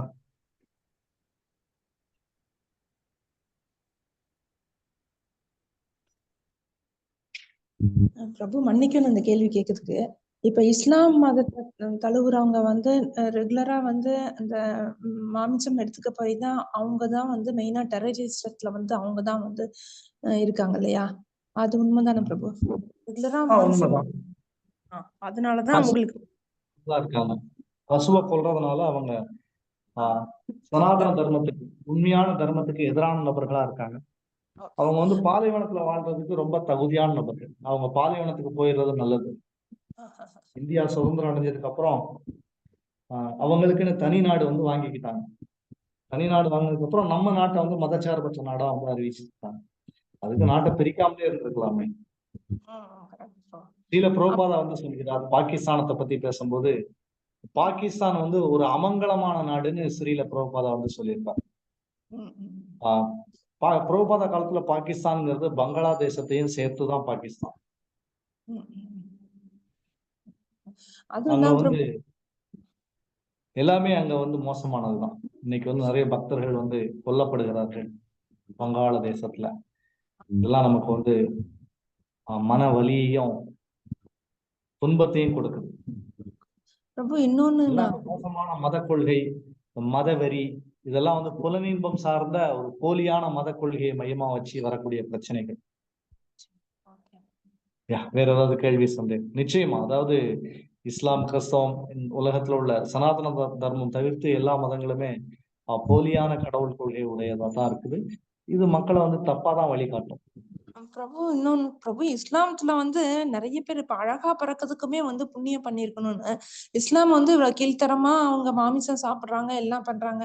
அவங்களுமே வந்து லேடிஸ் அவங்க எல்லாம் பார்த்தா வந்து ரொம்ப வந்து லக்ஷ்மி கடாட்சத்தோட இருக்காங்களே பிரபு, அதுக்கு காரணம் என்ன?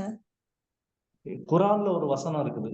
அதாவது இஸ்லாம்னா நீங்க இப்போ உள்ள இஸ்லாமை எடுத்துக்கொள்ள கூடாது.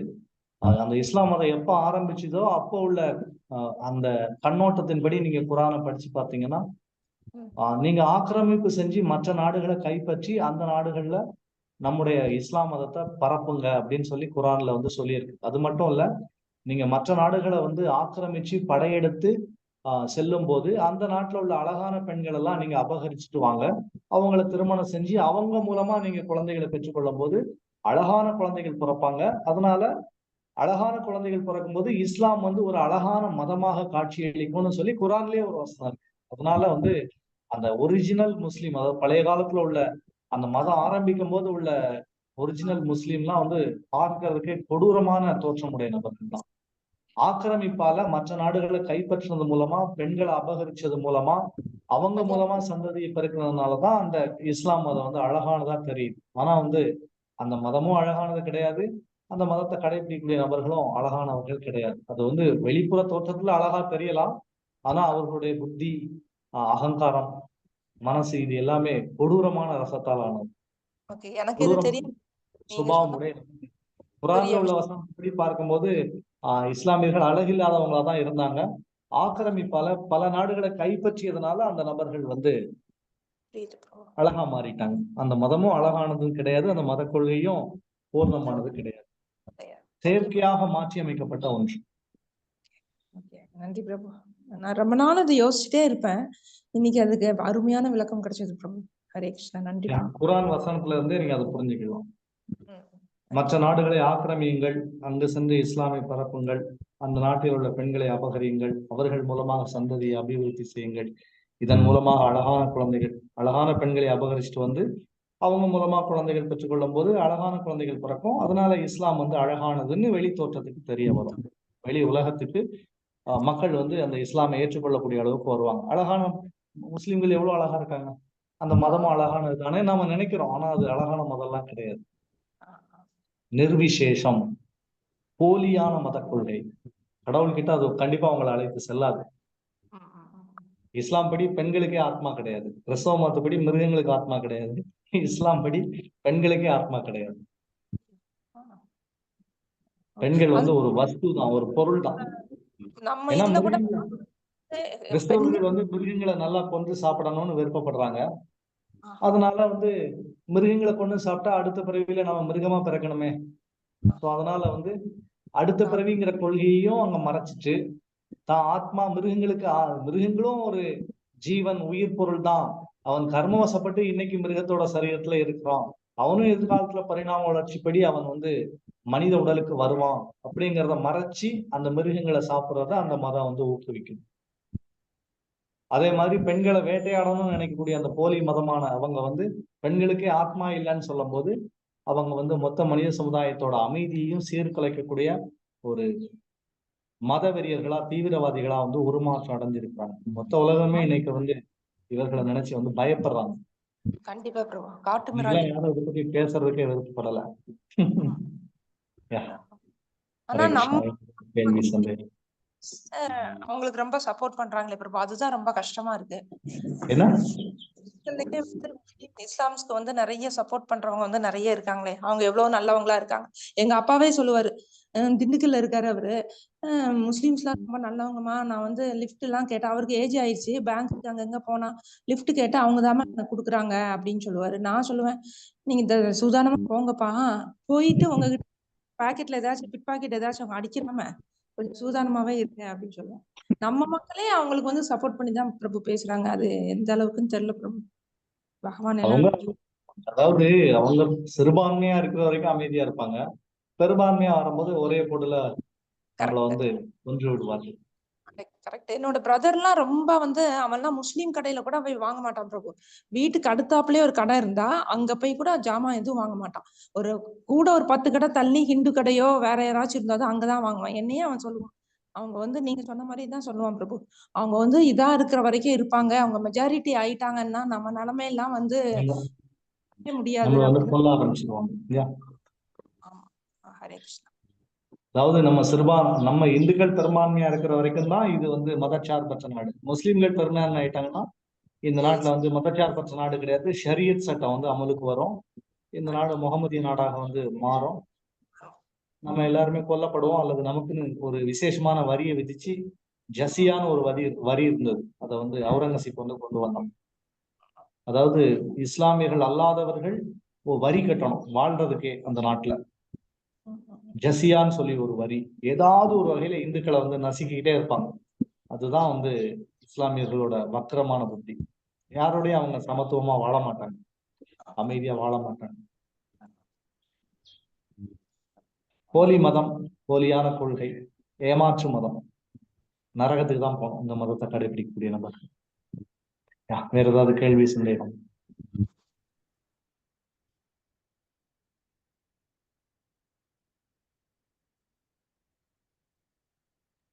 நிறைவு செய்யலாமா? ஹரே கிருஷ்ணா பிரபு, ஹரே கிருஷ்ணா. நீங்க சொன்னீங்க நம்ம வந்து நம்மளோட ஆன்மீகம் தான் நம்மளோட, அதாவது கிருஷ்ணருக்கு தொண்டு செய்யறது தான் நம்மளுதுன்னு தெரியாம இருந்ததுனாலதான் நம்ம வந்து இப்ப இந்த ஜென்மம் எடுத்திருக்கோம் அப்படின்னு. பட் வந்து இப்ப நம்ம அட்லீஸ்ட் நம்ம இதை மீன் ஜபம்லாம் பண்ணி ஓரளவுக்கு போக்கஸ்டா பண்றோமே பிரபு, அப்ப அது வந்து புண்ணியம் ஓரளவுக்கு பண்ணினதுனாலதான் வந்திருக்கோமா, இல்ல இப்படி இப்ப பண்றதுனாலதான் அடுத்த ஜென்மத்துல வந்து நல்ல கதி அடைவோமா பிரபு? அது எப்படினாலும் எடுத்துக்கொள்ளலாம். நீங்க வந்து இப்ப நாம செய்யற நன்மை மூலமா அடுத்த பிறவிக்கு நமக்கு இந்த நற்செயல்களோட பலன் வந்து தொடரும். அதே நேரத்துல பூர்வ ஜென்ம புண்ணியத்தாலதான் நம்ம இந்த நிலையை அடைஞ்சிருக்கிறோம்னு சொல்லி நம்ம அகங்காரம் உள்ளவங்களாவும் மாறக்கூடாது. அகங்காரம் ஆகக்கூடாது. ஆமா, ஓகே, கரெக்ட். இது கூட என்னுடைய ஆச்சாரியருடைய கருணையாலதான் நான் வந்திருக்கிறேன், எனக்குன்னு என்னுடைய பங்களிப்புன்னு எதுவும் கிடையாது அப்படின்னு வந்து மனமாற நாம வந்து நம்பணும். அதான் அந்த பிரபுபாதார் புக்க படிச்சா வந்திருக்கேன் நாம நினைக்கிறதுக்கு பதிலா அந்த புண்ணியத்தையே எனக்கு என்னுடைய ஆச்சாரியர் தான் கொடுத்தாரு அப்படின்னு நாம வந்து பணிவான முறையில நினைக்கணும். அப்படின்னாதான் நம்ம முன்னேற்றம் காண்போம். இல்லைன்னா அகங்காரம் உள்ள நபரா மாதிரி பக்தியை விட்டே காலப்போக்கில் வெளியே போயிடும். ஓகே, ஹரே கிருஷ்ணா. ஆக்சுவலா பிரபுபாதர் புக்கு என்றென்றும் நான் உங்களுடைய பிரபுபாதான்ற புக்கை படிக்கும்போது பிரபு இந்த இண்டெக்ஸ படிக்கும் போதே அழுக வருது பிரபு. அவர் எத்தனை சஃபர் பண்ணியிருக்காரு, ஒரே பர்சனா இண்டிவிஜுவலா இருந்துட்டு இங்க இருந்து அங்க போய் பிரஸுக்கு பண்றது, அப்புறம் மனுஷால பார்த்து டொனேஷன் வாங்குறது, அப்புறம் பிரஸ்ல இருந்து ப்ரூஃப் எடுத்து எடிட் பண்ணி பாக்குறது. ஐயோ, அதெல்லாம் படிக்கிறதே கண்ணுல இருந்து தண்ணி தான் வருது பிரபு. கஷ்டப்பட்டு அவர் இவ்வளவு பக்தர்கள் வந்து பகவானுக்கு பிரியமானவர்கள், பகவானும் பக்தர்களுக்கு பிரியமானவர். இந்த பக்தர்கள்லயே பகவானுக்கு பிடிச்ச பக்தர் யாருன்னா, மற்ற ஜீவன்களுக்கு இந்த கிருஷ்ண பக்தியை கொண்டு சேர்க்கக்கூடிய பிரச்சார கைங்கரியத்துல ஈடுபடக்கூடிய பக்தர்கள் தான் பகவானுக்கு ரொம்ப பிடிக்கும். அதாவது பக்தி செஞ்சா பகவானுக்கு பிடிக்கும், பிரச்சாரம் செய்யக்கூடிய ஒரு பக்தனா மாறணும்னா இன்னும் அதிகமா பிடிக்கும். பகவானுக்கு பிரியமான நபரா மாறணுமா, அல்லது பகவானுக்கு மிக மிக மிக மிக பிரியமான நபரா மாறணுமா? மிக மிக மிக பிரியமான. சாதாரணமான பக்தர்கள் பகவானுக்கு பிரியமானவர்கள் தான். பிரச்சாரம் செய்யக்கூடிய பக்தர்களை பகவானுக்கு வந்து ரொம்ப பிடிக்கும். ஏன்னா அது பணிவு தேவை. அதுக்கு பணிவுள்ளாத யாரும் அந்த நிலைக்கெல்லாம் ஒரு நம்ம போய் பிரச்சாரம் செய்வோமா, மேலை நாடுகள்ல போயிட்டு அந்த மாதிரி எல்லா பாவிகளையும் சந்திச்சு நம்ம பிரச்சாரம் பண்ணுவோமா? ஹரே கிருஷ்ணா. பிரபு, எனக்கு ஒரு வாய்ப்பு கிடைச்சது. பேசக்கூட நம்ம வந்து விருப்பப்பட மாட்டோம். அதாவது ஒரு நாய் மாமிசம் சாப்பிடக்கூடிய ஒரு சண்டாளனை சந்திச்சு நம்ம பேசக்கூட விருப்பப்பட மாட்டோம். அந்த நபருக்கும் கிருஷ்ண பக்தியை கொடுக்கணும்னா அது சாதாரணமான விஷயம் கிடையாது.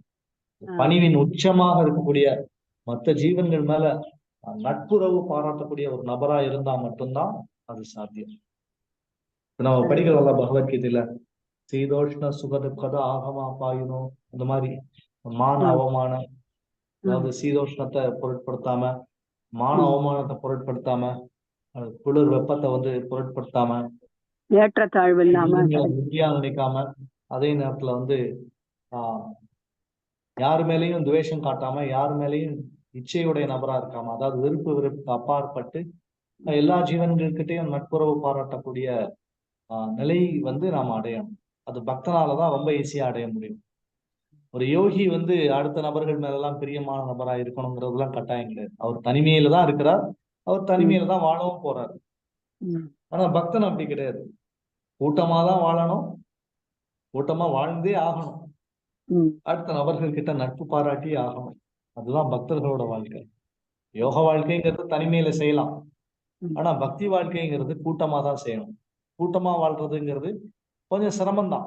அடுத்த நபர்களுடைய சின்ன சின்ன இம்சைகளையும் அவங்களுடைய தொல்லைகளையும் பொறுத்து கொண்டுதான் ஆகணும். ஆனா இதெல்லாம் தொல்லையாவோ இம்சையாவோ நினைக்காம எல்லா ஜீவன்கள்கிட்டையும் நட்பு பாராட்டி அந்த ஜீவனுக்கு கிருஷ்ண பக்திய விநியோகம் செய்யக்கூடிய ஒரு நிலை வந்து ரொம்ப ரொம்ப உத்தமமான நிலை. அந்த நிலையில தான் ஸ்ரீல பிரபுபாதா வந்து இருந்தார். பாரத நாட்டுல எத்தனையோ நபர்கள் இருந்தாங்க, பக்தர்களா கூட அவங்க இருந்தாங்க. ஆனா உலகத்துல உள்ள எல்லா உயிர்வாளிக்கும் கிருஷ்ண பக்தியை கொடுக்கணுங்கிற எண்ணம் யாருக்கு இல்லையே, பிரபுபாதாக்கு தானே இருந்தது. அதான் அந்த அவர் வந்து ஒரு பித்தளை கேரியர் எடுத்துட்டு அந்த கேரியர்ல ஒவ்வொரு பாத்திரமா எடுத்து ஒன்னொன்னா வச்சு சமைச்சு அதை படிக்கும் போதே ரொம்ப கஷ்டமா இருக்கா. 70 வயசுக்கு மேல ஒரு அதுவும் அங்கெல்லாம் உங்களுக்கு தெரியும் இல்லையா, காயில் தான் சமைக்கிறதுக்கே ரொம்ப ஸ்லோவா இருக்கும். ஏன்னா நான் ஆல்ரெடி என்னோட டாக்டர் அங்க இருக்கிறதுனால போயிருக்கேன் பிரபு. ஐயோ ரொம்ப கஷ்டம் அங்க சமைக்கிறது. அதுல அவர் இப்படி வாழ்ந்திருக்காரு அந்த காலத்துலன்றது. எப்படிதான் அவர் இந்த மாதிரி இருந்து எல்லாரும் சர்வீஸ் பண்ணி ஜிப்சிஸ்க்கெல்லாம் சாப்பாடு பண்ணி கொடுத்து 40 பேருக்கு சமைச்சு கொடுத்தாராம். இதெல்லாம் தனியா பண்ணாருன்ற மாதிரி கேள்விப்பட்டேன். ரொம்ப அதை படிக்க படிக்க எனக்கு அவர் மேல இன்னும் பயங்கரமா ஈடுபாடு வருது பிரபு. ஹரே கிருஷ்ணா. நம்மளும் அந்த மாதிரி ஒரு பிரபுபாதாவுடைய வழி தடத்தை நாமளும் பின்பற்றி மற்ற ஜீவன்களுக்கு நன்மை செய்யணும்.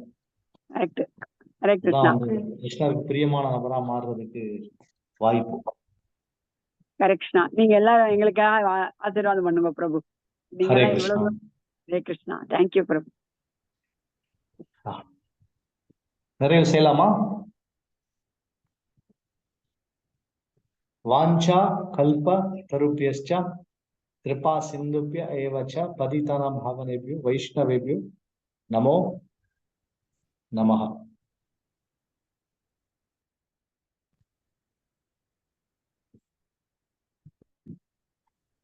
நன்றி Prabhuji. Hare Krishna. Thank you, Prabhuji. Hare Krishna, Prabhu. Thank you, Prabhuji. Hare Krishna.